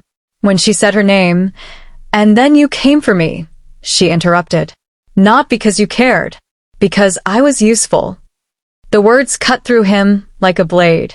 He shook his head slowly. "It wasn't like that." "Then what was it, Adrian?" she demanded. "What am I to you? A mistake? A witness you couldn't risk leaving alone?" "Stop," he said softly. "No," she said. "You owe me the truth." He took a step toward her, then stopped, as if crossing that distance would make it worse. "When I walked into that diner, I wasn't looking for you," he said. "I was looking for her. But when I saw you, the way you didn't flinch, the way you helped a stranger without asking questions, I didn't know what to do with that. I haven't known since." Her eyes glistened. "That's not love, Adrian. That's guilt." He lowered his gaze, voice rough. "Maybe, but it's real." She turned away, tears slipping down her cheek. "You could have told me. You could have trusted me." "I couldn't," he said quietly. "You think I wanted this? You think I wanted to drag you into it? I've been trying to end this war since before you were part of it." She spun around. "Then why use me?" "Because I had no other choice," he said, and this time his voice broke. "My mother wouldn't come out of hiding for me. She's been running for years. But when she heard your name, when she realized you'd helped her, she reached out. That's how I found her. You were the only one she trusted." Clara's breath caught. "So all this time, I was trying to protect her," he said. "And you." "By lying to me," she said. "By letting me think I mattered." "You do matter," he said firmly. "Don't twist that." Then why does it feel like you've been building a cage and calling it safety? Adrian took a slow step forward, his voice barely above a whisper. Because I didn't know how else to keep you alive. The way he said it almost broke her. The sincerity in his tone was real, but the damage was already done. She shook her head, stepping back. You talk about saving people, but all you do is control them. You're no different from the men you claim to hate. His eyes darkened. Don't say that. Why not? She said bitterly. Because it's true? He didn't answer. He just looked at her, and in that silence, she saw everything he wouldn't admit. The love, the guilt, the fear. It was all there, twisted together until it was impossible to separate one from the other. Clara's voice softened, not out of forgiveness, but exhaustion. You can't fix what you broke by pretending it was for my own good. Adrian's chest rose sharply. I never pretended, he said. Everything I've done, every lie, every risk, it was to protect you from what I am. Then maybe what you are is exactly what I needed to see, she said. He stood there, unable to find the words to bridge the space between them. Finally, she turned toward the door, grabbing her coat. Where are you going? He asked. Home, she said. Whatever that means now. You can't leave, he said. You know too much. She froze, her back still turned to him. Then what are you going to do? She said quietly. Kill me? The words hung heavy, filling the room like smoke. He swallowed hard, voice hoarse. Don't say that. She turned to face him, her expression unreadable. I already did. The distance between them felt irreversible now, not because of the danger outside, but because of the truth that had finally been spoken. He reached for her arm, but she pulled away. Clara, please. No, she said, shaking her head. You don't get to beg for forgiveness from the same person you've been lying to. Adrian looked at her like a man watching something he couldn't stop slipping through his fingers. You think I don't hate myself for it, he said. Every day I've been alive since my father's death. I've been trying to undo a life I didn't choose. But I can't change what I am. I can only choose who I hurt less. And you chose her, she said, her voice breaking. You chose your mother. The truth hit him hard because it was the one thing he couldn't deny. She's all I have left, he said. She's your past, Clara replied. And I was your chance to have something beyond it. Her words lingered, sharp and soft all at once, and he had no reply. She slipped past him toward the door, each step slower than the last, as if part of her still hoped he'd stop her. Not with orders, but with honesty. But Adrian didn't move. He just stood there, silent, watching the only person who'd ever seen him clearly walk away into the cold. As the door shut behind her, the sound cut through him deeper than any bullet. For the first time in years, he felt truly alone. Not because he'd lost control, but because he'd lost something he couldn't command back. The cold air hit Clara like a slap as soon as she stepped outside the cabin. The snow had hardened overnight, crunching under her boots with every step. She didn't know where she was going, only that she needed distance from his voice, from the half-truths that had wrapped themselves around her like safety, and from the ache that came from loving a man who didn't know how to be honest without destroying everything he touched. The wind burned against her cheeks, tears freezing before they could fall. Somewhere deep in the forest, a wolf howled, low and lonely. It sounded like grief, and for a moment, she almost answered it. She walked until her legs burned, until the cabin was long out of sight, and the horizon began to pale with morning. Eventually, she found the highway, deserted and ghostly under the frost. A single diner sign flickered in the distance, a familiar one.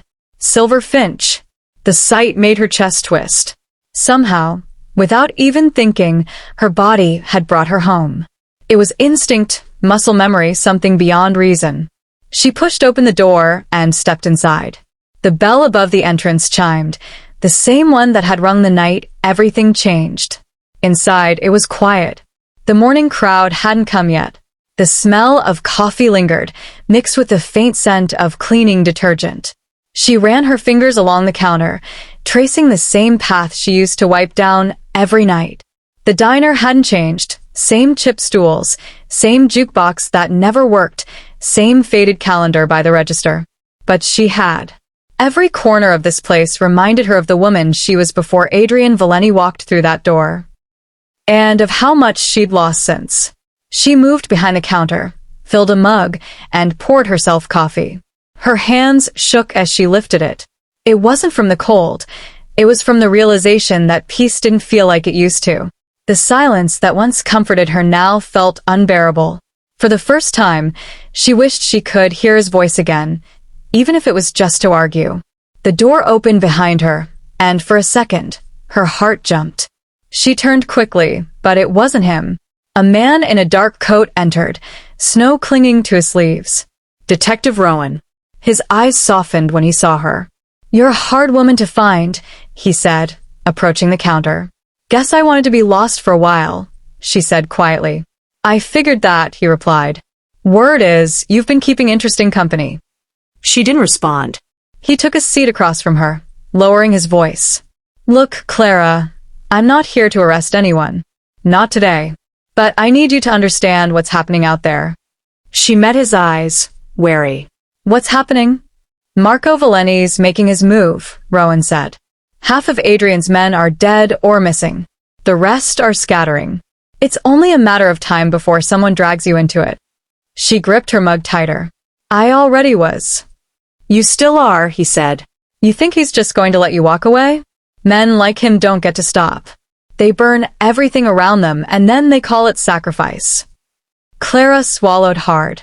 "You don't know him." "No," Rowan said softly, "but you do.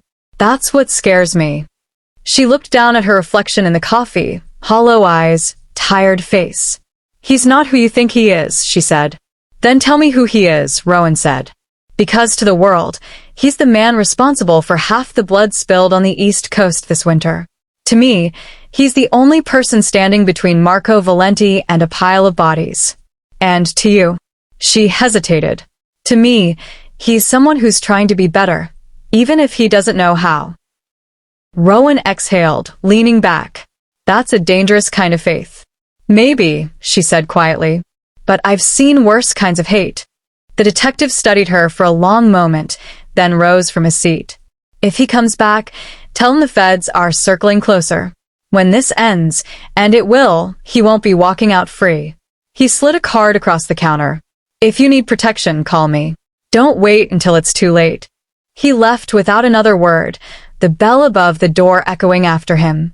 Clara stood there long after he was gone, staring at the business card.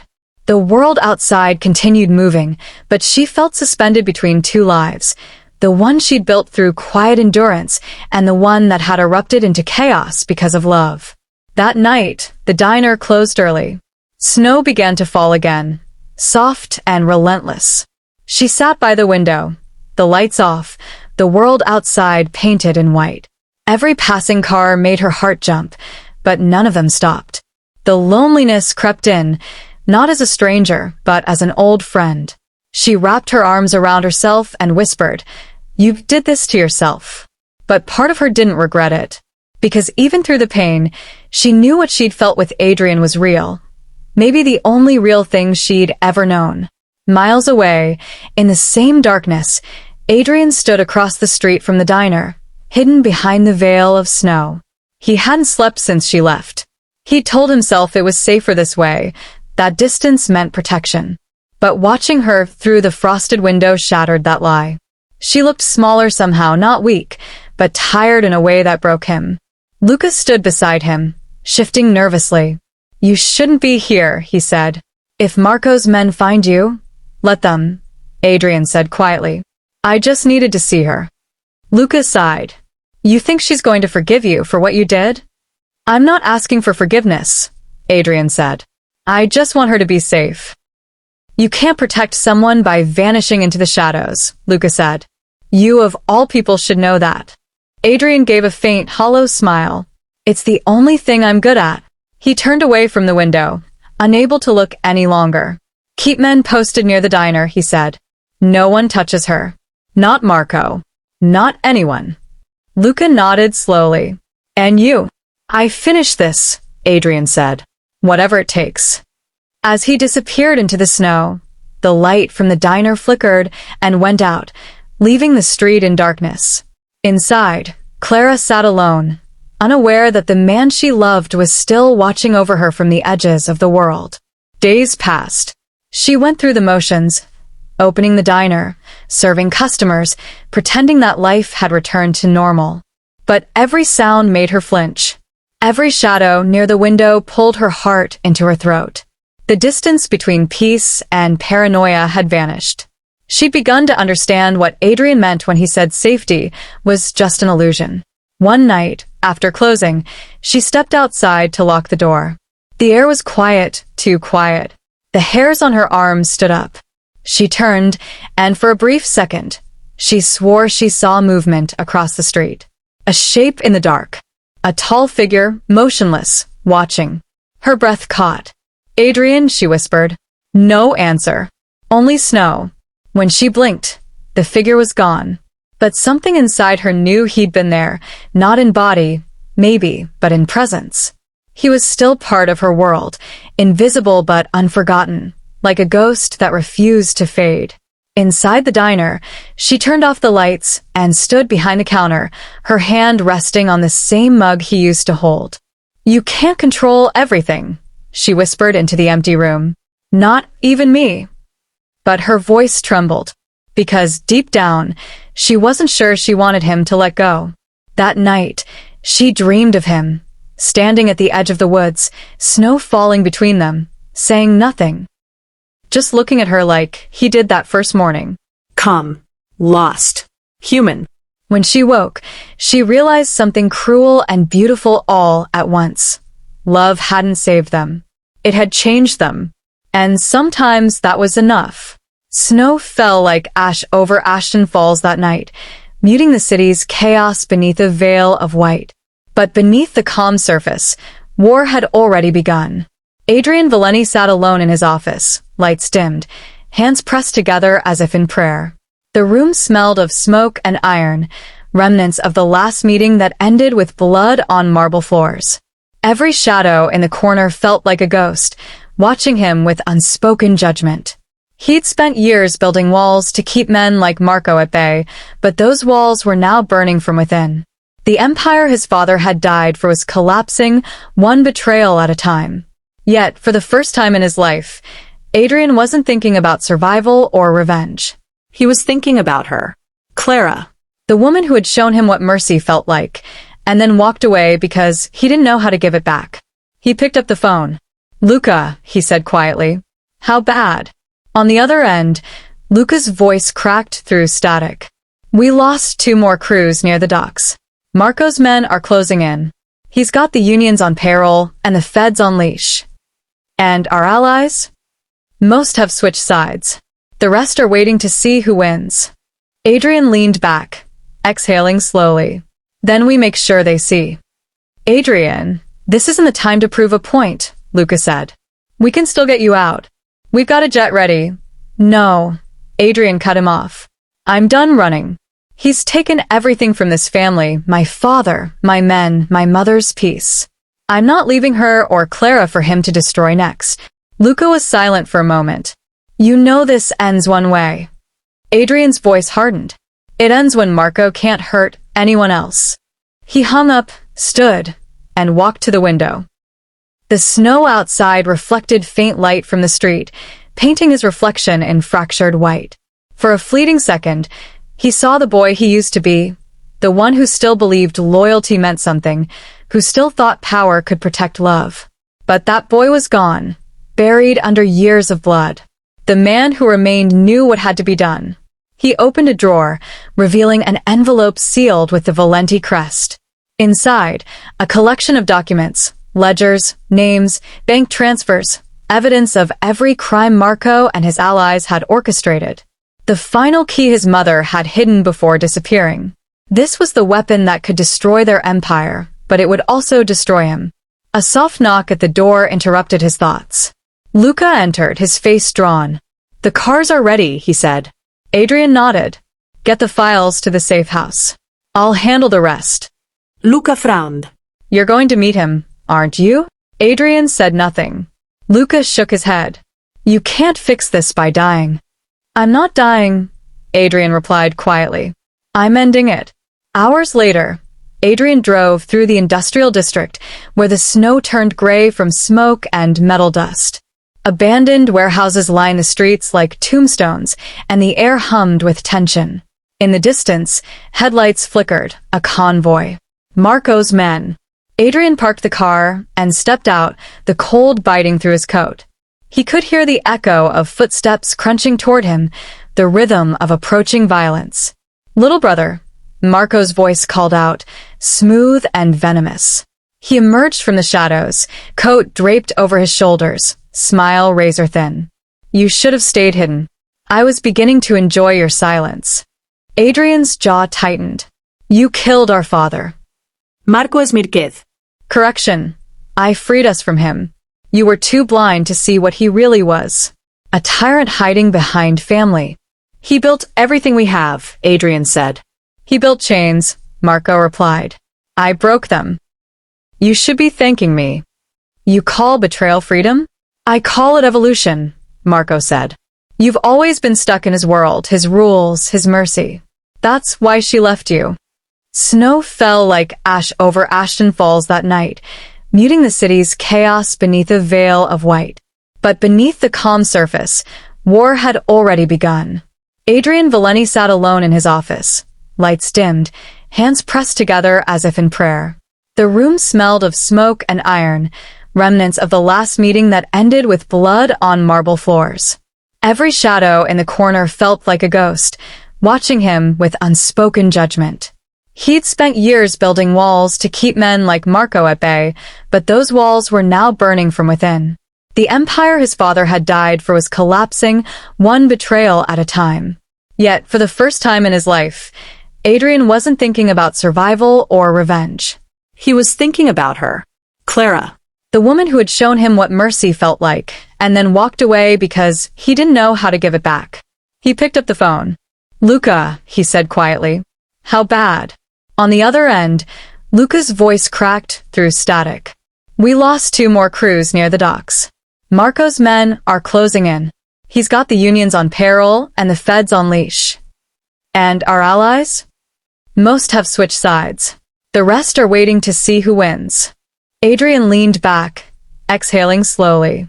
Then we make sure they see. Adrian, this isn't the time to prove a point, Luca said. We can still get you out. We've got a jet ready. No. Adrian cut him off. I'm done running. He's taken everything from this family, my father, my men, my mother's peace. I'm not leaving her or Clara for him to destroy next. Luca was silent for a moment. You know this ends one way. Adrian's voice hardened. It ends when Marco can't hurt anyone else. He hung up, stood, and walked to the window. The snow outside reflected faint light from the street, painting his reflection in fractured white. For a fleeting second, he saw the boy he used to be, the one who still believed loyalty meant something, who still thought power could protect love. But that boy was gone, buried under years of blood.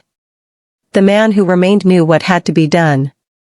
He opened a drawer, revealing an envelope sealed with the Valenti crest.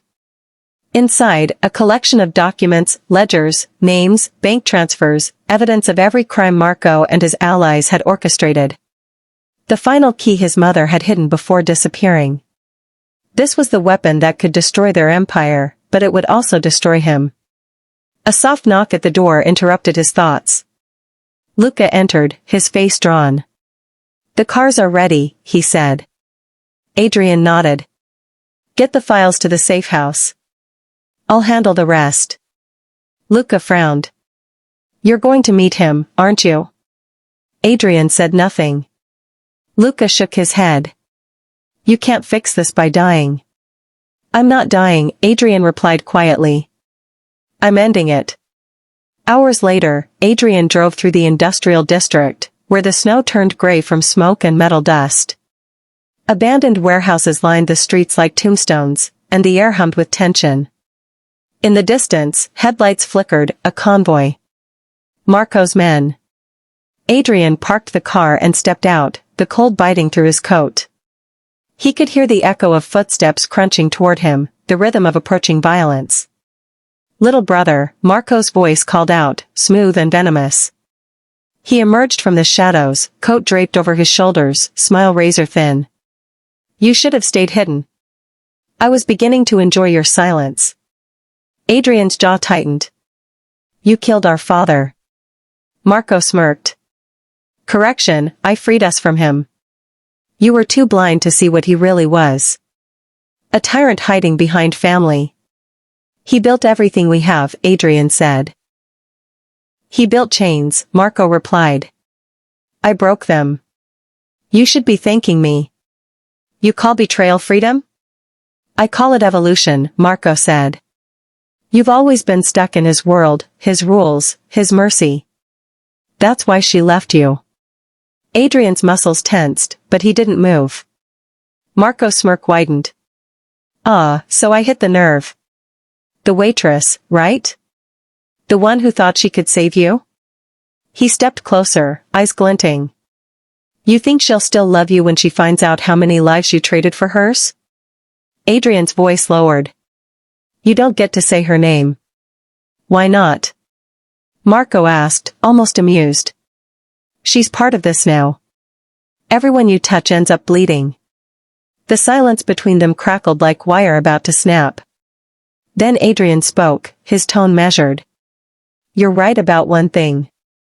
Everyone I've ever tried to protect has paid for it. My father. My mother. And now Clara." He stepped forward, closing the distance. "But it ends tonight." Marco chuckled. "You're still dreaming of redemption. It doesn't exist, brother. You and I, we were born from blood. We'll die in it." Adrian's voice turned cold. "Then you first." The air shattered with gunfire. Both sides erupted in chaos, flashes of light cutting through the snow, bodies moving in violent rhythm. The war that had been simmering for years exploded in seconds. Adrian moved like a man possessed, every motion sharp, precise. He wasn't fighting for empire anymore, he was fighting for release. For Clara. For the boy buried beneath everything he'd become. When the gunfire subsided, the silence returned, broken only by the sound of wind. Marco was on the ground, blood spreading beneath him like ink. He coughed, laughing weakly. "You think this fixes anything?" Adrian knelt beside him, his expression unreadable. "No," he said softly. "But it stops you." Marco's eyes narrowed. "You're still that boy who wanted to save everyone. You'll never survive this world." Adrian looked at him, his voice quiet but final.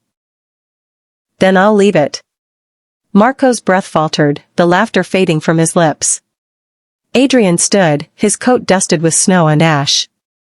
He turned toward the warehouse where Luca waited. "It's done," he said. Luca stared at him, disbelief and grief in his eyes. "You actually did it." "He left me no choice." "And now?" Luca asked. Adrian looked out at the horizon, where the first faint light of dawn was breaking. "Now I finish what he started." He handed Luca the envelope. "Get this to Detective Rowan. Tell him everything. Bank accounts, smuggling routes, political ties. It's all there. When he opens it, the Valentis are finished." Luca's eyes widened. "That includes you." Adrian gave a faint, tired smile. "That's the point." Luca shook his head. "You'll be hunted from both sides." "The feds, the families, I've been hunted my entire life," Adrian interrupted. "At least this time it'll be for the right reason." He turned to walk away, but Luca grabbed his arm. "Adrian, what about her? Clara deserves to know." Adrian paused. "She'll know," he said quietly. "Just not from me." He walked into the dawn, each step heavier than the last. The snow swallowed his footprints as if erasing proof that he had ever existed. Somewhere behind him, the city began to stir again, sirens wailing, distant and inevitable. Adrian knew what would come next: headlines, investigations, chaos. But it no longer mattered. He'd made his choice. As he reached his car, he pulled out his phone and opened a message thread that had been empty for days. He typed slowly, every word deliberate. "When morning comes, don't look back." He hesitated, then added one final line, "You taught me mercy." He hit send, closed his eyes, and for the first time in years, felt something close to peace. The city awoke under a veil of sirens. By morning, the news was everywhere, reports of explosions at the docks, anonymous tips about hidden ledgers, raids on safe houses. The Valenti name, once whispered in fear, now flashed across every headline. Adrian's empire was collapsing in real time. Inside the chaos, he moved unseen, weaving through alleys as snow continued to fall in thick, silent waves. His car was barely visible against the white, engine humming low as he drove out of the city. Each mile felt heavier than the last. He had done what he swore he never would, turned against his own blood. And yet, beneath the exhaustion, there was something quieter, steadier. A strange calm that came not from victory, but surrender. Luca's voice crackled through the radio. "The feds have the files. Rowan's confirming everything. Marco's men are scattering." Adrian didn't reply. "Adrian," Luca continued, "you need to disappear. The Bureau's tracking your car. They're calling you the fall guy for the entire operation." Adrian gave a faint laugh, almost relieved. "Good. Then they'll stop looking for her." "You don't get it," Luca said urgently. "They're putting out warrants. You won't make it far." "I'm not running," Adrian said simply. "I'm going home." He cut the line. The road narrowed as he entered the countryside, the same stretch that led toward Ashton Falls. The snowstorm had grown fiercer, blinding, and relentless. He gripped the wheel tighter, squinting through the white blur. Every landmark triggered a memory, the gas station where he first saw her laugh at something small, the turn leading to the diner, the tree line that curved toward the mountains. It was strange how quickly life could reduce itself to fragments, to echoes of someone's voice that no longer answered. He thought of his mother. The way she trembled the night he found her, the way she whispered that name, Valenti, not out of pride but fear. He'd promised her then that he would end it, that he'd burn down every remnant of the life that took his father and broke her spirit. Now that promise was fulfilled, but the cost was unbearable. He pressed a hand against his chest, feeling the weight of his father's ring, heavy, cold, and meaningless now. In Ashton Falls, the snowstorm had turned the streets into an empty canvas. The Silver Finch diner glowed faintly through the haze, its neon sign flickering against the storm. Inside, Clara was locking up early. She had spent the entire day pretending life was normal, wiping counters, refilling sugar jars, answering customers with a smile that didn't reach her eyes. But deep down, something inside her had shifted the moment she saw the breaking news. Crime family leader exposes own network. She didn't need to read the rest. Her hands trembled as she turned off the TV. Adrian had done it. He had destroyed everything. And somehow, she knew, it wasn't out of survival or power. It was for her. She leaned against the counter, staring at the snow outside. A strange fear crept up her spine, not for her safety, but for him. She didn't know where he was, but she could feel it, the pull of something final approaching. She whispered to herself, "Please, don't let this be how it ends."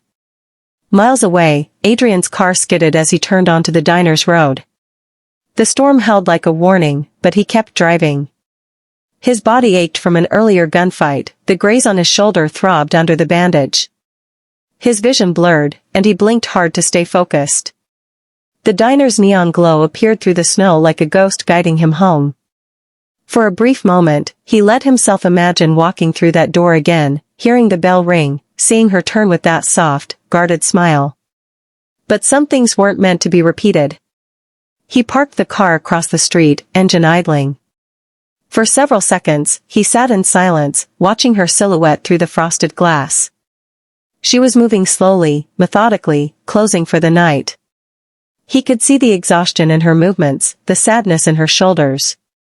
He smiled faintly, a broken, tender smile. You kept going, he murmured. You always do. Then headlights appeared behind him, sharp, blue-tinted. Federal agents. The reflection of red and blue lights painted the snow in violent color. He sighed, almost relieved it was over. The radio crackled again. It was Luca. They're right behind you. Adrian, don't let them take you alive. Adrian exhaled, steady. Tell her it wasn't all darkness. Tell her she made me see light again. Adrian, no, he ended the call. He opened the car door, stepping into the storm. The cold air cut through him like glass, but he didn't flinch. The agents shouted from behind the lights, orders blurred by wind. He didn't raise his weapon. Instead, he walked toward the diner. Slow, deliberate, calm. Inside, Clara froze as the red and blue lights bled through the windows. Her heart stopped when she saw him through the glass, his coat heavy with snow, his expression peaceful but distant, as if he already belonged to another world. She ran to the door, pulling it open. Adrian! Her voice broke the night. He stopped just a few feet from her, snow collecting on his lashes. You shouldn't be here, she said, tears spilling down her cheeks. Neither should you, he replied softly. You told me not to look back, she said. And yet you did, he whispered. The agents approached slowly, weapons drawn. Adrian Valenti! Drop your weapon, one of them shouted. He didn't move. He looked at Clara, memorizing her face. They'll protect you now, he said quietly. You have my word.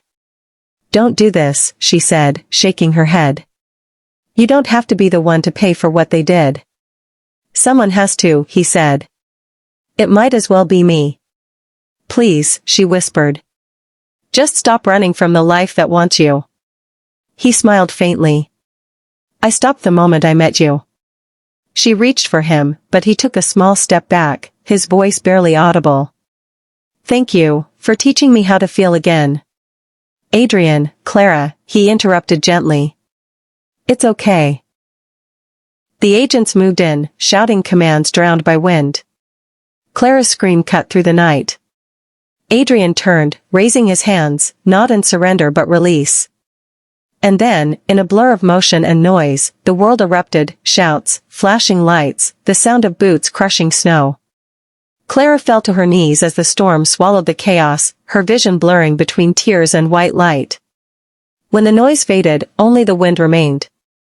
Minutes later, the agents were gone. The diner door was still open, snow sweeping in across the floor. Clara stood there, frozen, unable to breathe. On the ground near the curb, half buried in snow, something glinted, a small ring with the Valenti crest. She bent down, trembling as she picked it up. It was cold, heavier than she remembered. Inside the band, an inscription, You taught me mercy. Her knees gave out, and she clutched the ring to her chest, sobbing quietly. Outside, the snow continued to fall, covering the street, the blood, and the footprints until there was no trace left of the war that had consumed them. In that moment, she realized Adrian hadn't just dismantled an empire, he'd freed her from it. And maybe, in some quiet way, that was love's truest form. The kind that destroys itself so someone else can live. The diner lights flickered once, then steadied. Clara rose slowly, closing the door against the storm. Her voice, barely above a whisper, carried through the stillness. Wherever you are, may you finally be at peace. And outside, the snow kept falling, soft, endless, eternal. The storm had quieted by dawn. Snow lay heavy on the ground, softening every sound, every edge, every scar the night had carved into Ashton Falls. The chaos was gone now, no gunfire, no engines roaring down frozen streets, only the slow ache of silence. Clara stood behind the counter of the diner, her hands trembling as she poured coffee she didn't plan to drink. The lights buzzed low, casting long shadows across the booths. Every tick of the wall clock echoed through the emptiness, and she could feel the weight of it, the waiting. Somewhere deep down, she knew this morning wouldn't pass without him. She just didn't know in what form he would come back to her. Outside, the horizon glowed faintly gold through the snow. And then she saw him. Adrian Valenti, walking slowly across the parking lot, his coat torn at the shoulder, blood seeping into the fabric. His face was pale, his breath shallow, but his stride steady. There was something in the way he moved, no longer with the precision of a man protecting an empire, but with the fragility of someone finally free. Clara rushed outside, her shoes crunching through the snow. Adrian, she breathed, her voice breaking halfway through his name. He looked up, his eyes meeting hers with a softness that unsettled her. "You shouldn't be here," he said quietly, his voice raw from exhaustion. "Neither should you," she replied. "But you came." He gave a faint, almost tired smile. "I needed to see you. One last time." She shook her head. "Don't talk like that. You're hurt, you need help, Clara," he interrupted gently. "Help isn't what I came for." His voice was low, calm, too calm. "It's over. The evidence is with the feds. Marco's men are either dead or running. It's all finished." "Finished?" she echoed, her tone sharp with disbelief. "You think this ends because you gave him your own blood?" He looked at her, and for a moment, she saw the boy he must have been before all of it, lonely, angry, desperate to make sense of a world that punished love as weakness. "I destroyed everything my father built," Adrian said quietly. "Everything Marco poisoned. The name Valenti doesn't mean anything anymore." Clara stepped closer, her eyes glistening. "And what about you? What happens to you now?" He hesitated, then looked toward the distant sirens rising in the cold air. "I made a deal. They'll take me in, but my mother, she'll be safe. And you? They'll leave you alone. That's all I wanted." "You made a deal?" Clara's voice cracked. "You turned yourself in?" He nodded once. "I didn't have another choice." Her chest tightened, anger and heartbreak twisting inside her. "You always have a choice, Adrian. You could have left. You could have started over." "And go where?" he asked, his tone low. "Everywhere I go, I bring death with me. You saw what happened, Clara. There's no version of my life that doesn't destroy everything it touches." "That's not true," she whispered. "You could have chosen peace." He looked at her with weary eyes. "Peace doesn't want men like me." They stood there in silence, breath visible in the cold air. The sirens grew closer now, faint red light reflecting off the snow. Clara's eyes filled with tears. "Why did you come back?" she asked. "You could have disappeared. You could have run." He exhaled slowly, his gaze never leaving hers. "Because mercy was something you taught me. And I wanted to show you that I learned." Clara shook her head, tears spilling freely now. "Mercy isn't walking into prison. Mercy is living. It's staying alive for the people who love you." "I stopped knowing how to live a long time ago," Adrian said softly. "But I remember what it felt like when I was with you. That was enough." She reached for his hand, gripping it tightly. "You don't get to say goodbye like this. You don't get to decide when this ends." "Clara," he whispered, his voice breaking. "You were the only good thing I ever had. Don't let what I was ruin what you still are." "And what am I supposed to be now?" she asked, trembling. "The woman who watched you walk away into handcuffs?" He looked at her for a long moment. "No," he said. "The woman who reminded a man made of violence that love was still real." She couldn't speak. The silence between them felt sacred, like the pause between two heartbeats before the world resumes. Adrian reached into his coat pocket and pulled out something small. A folded piece of paper. He handed it to her. "What's this?" she asked. "A letter," he said. "For my mother. She'll come here one day. You'll know her when you see her. She always hums when she's nervous." Clara took it, her hand trembling. "I'll give it to her," she said softly. "I know," he replied. The sirens were closer now, loud enough to shake the ground. Adrian turned toward the flashing lights in the distance. "It's time," he said quietly. "No," Clara said, clutching his sleeve. "Please don't do this. Don't make me watch you walk away." He turned back to her, eyes glistening. "If I stay, they'll take you too. You know that." She shook her head, tears falling fast. "I don't care." "I do," he said firmly. "You gave me something no one ever could, a reason to stop running. Don't let that die with me." He leaned in, pressing his forehead to hers. For a moment, the world disappeared, the snow, the sirens, the years of pain. It was just them, suspended between goodbye and forever. "I'm sorry," he whispered. "Don't be," she said. "Just promise me this wasn't for nothing." "It wasn't," he said. "Every moment with you meant something. Even the pain." The siren stopped at the edge of the lot. Lights flashed across the diner walls. Adrian stepped back, his breath shallow. Clara reached out again, but this time, he didn't stop her. She pulled him into one last embrace, holding him tightly as if her strength could rewrite fate. "I love you," she whispered. He smiled faintly. "That's what saved me." When she let go, he turned toward the lights. The agents moved slowly, their voices echoing through the snow.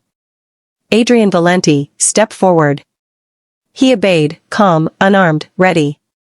As he walked, Clara stood motionless, her hands shaking, watching the man who had once terrified the city now surrender like a man who had finally found peace. He paused once more, glancing back at her. Their eyes met, hers full of heartbreak, his full of quiet gratitude. And without a word, he nodded. The agents took him then, voices sharp, movements efficient. Clara stood in the doorway until the lights disappeared into the distance. When the silence returned, she sank to the ground, snow gathering around her knees. The sun had begun to rise, painting the world in pale gold. It should have been beautiful, but all she could feel was the hollow ache of goodbye. And yet, beneath the ache, something lingered, a strange calm, like the echo of a promise kept. She whispered into the cold morning air, "You're free now, Adrian."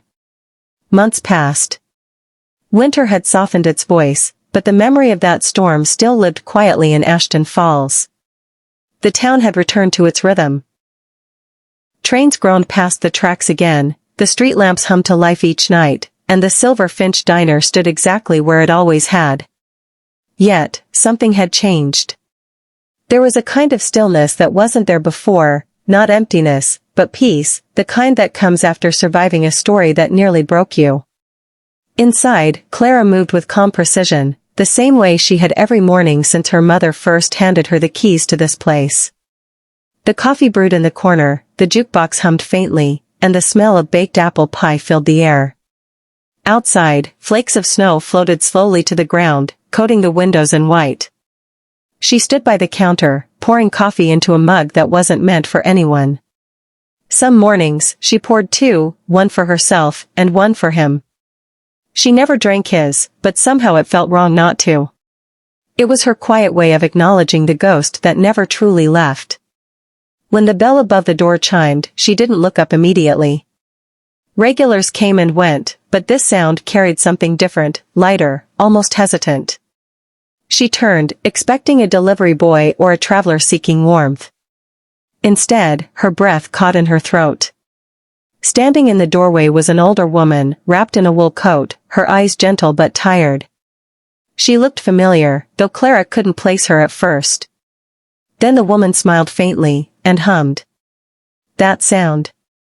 It was the same melody Clara remembered from that night long ago, the night an old woman stumbled into her diner, whispering a name she didn't understand then. Valenti. Clara's eyes softened as realization settled in. You must be his mother, she said quietly. The woman nodded, tears glistening in her eyes. You helped me once, when I had nowhere to go, she said. And you helped him when he had no one left to believe in. Clara motioned for her to sit, her voice barely above a whisper. I have something for you. She reached under the counter and pulled out a small envelope. The one Adrian had left behind. Its seal was unbroken. Clara had never read it, though she'd kept it close all this time. With careful hands, she slid it across the counter. The woman hesitated, then took it, tracing her fingers over the crest before opening it. Inside was a short letter, written in Adrian's firm, deliberate handwriting. "Ma," it read. "If this finds you, then I did what I promised. The family name is gone, but maybe that means we can finally rest. You told me once that love was the only thing that ever survived the fire. You were right. Her name is Clara. She reminded me what mercy feels like. Keep her safe, if you can. I couldn't stay to finish this story. But I know she'll carry it forward." The woman folded the letter slowly, her lips trembling as tears slipped down her cheeks. "He was always trying to protect everyone but himself," she said softly. "He was just like his father, stubborn, proud, but his heart was pure once." Clara looked down, her own eyes wet. "He found it again," she said.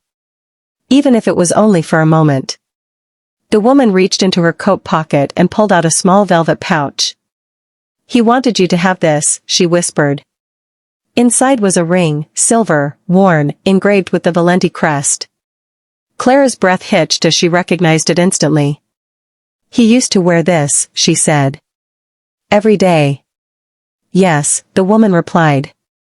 "But before he gave it to you, he asked me to have it inscribed." Clara turned the ring slowly, and there it was, a message carved into the inner band. "You taught me mercy." Her hand shook as she clutched it to her chest. In that single moment, the entire story, the pain, the fear, the love, came rushing back. But this time, it didn't break her. It healed something inside her she hadn't realized was still bleeding. She looked out the window, snow falling gently beyond the glass, and whispered, "You kept your word." The older woman smiled through her tears. "He did," she said. "He always kept his word when it mattered." Clara nodded, slipping the ring onto a chain around her neck. It rested just above her heart, where it belonged. "Thank you," she said quietly. "For bringing him home in a way I could keep." The woman reached across the counter, squeezing Clara's hand. "You already did that," she said. When the woman left, the diner felt both heavier and lighter at once.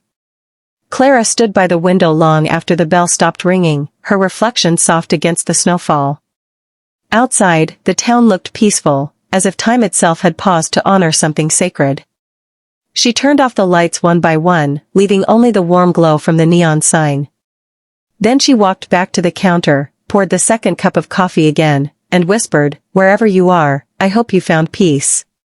Her voice trembled, but it carried something stronger than grief, gratitude. Because love like that didn't end. It changed form, settled into memory, and lingered in the quiet corners of life.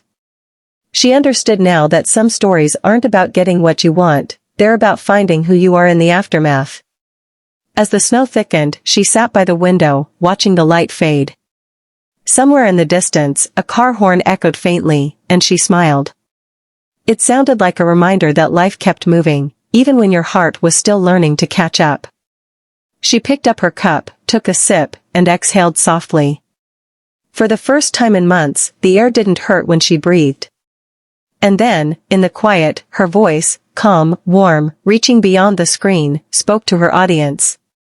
"Wherever you are tonight, may peace visit your home. May love find you again in the quiet hours, and may your heart rest easy knowing every storm ends with light. Because sometimes, love doesn't stay, it transforms. And when it does, it leaves behind something even more powerful, the proof that we lived, that we felt, and that we mattered." She paused, her voice softening. If this story touched you, leave a light in the comments, it helps me feel your presence. Tell me you're still here by writing "I'm here," so I know our hearts met tonight. As her words lingered, the sound of the diner clock ticked gently in the background. The camera would pull back if this were a film, through the glass, past the soft glow of the neon sign, out into the snowfall blanketing Ashton Falls. The diner stood as it always had, a beacon of warmth against the cold. And inside, Clara Bennett, the woman who once feared chaos, sat with peace in her hands and a memory around her neck, humming softly to herself as snow covered the world outside. If this story touched you, leave a light in the comments, it helps me feel your presence. Tell me you're still here by writing "I'm here," so I know our hearts met tonight. And if you'd like to hear more stories like this, about love, redemption, and the quiet power of mercy, make sure you're subscribed, with notifications on. Every week, we share moments that remind us that even the darkest nights can end in light. Thank you for watching, thank you for feeling, and thank you for being part of this family of hearts.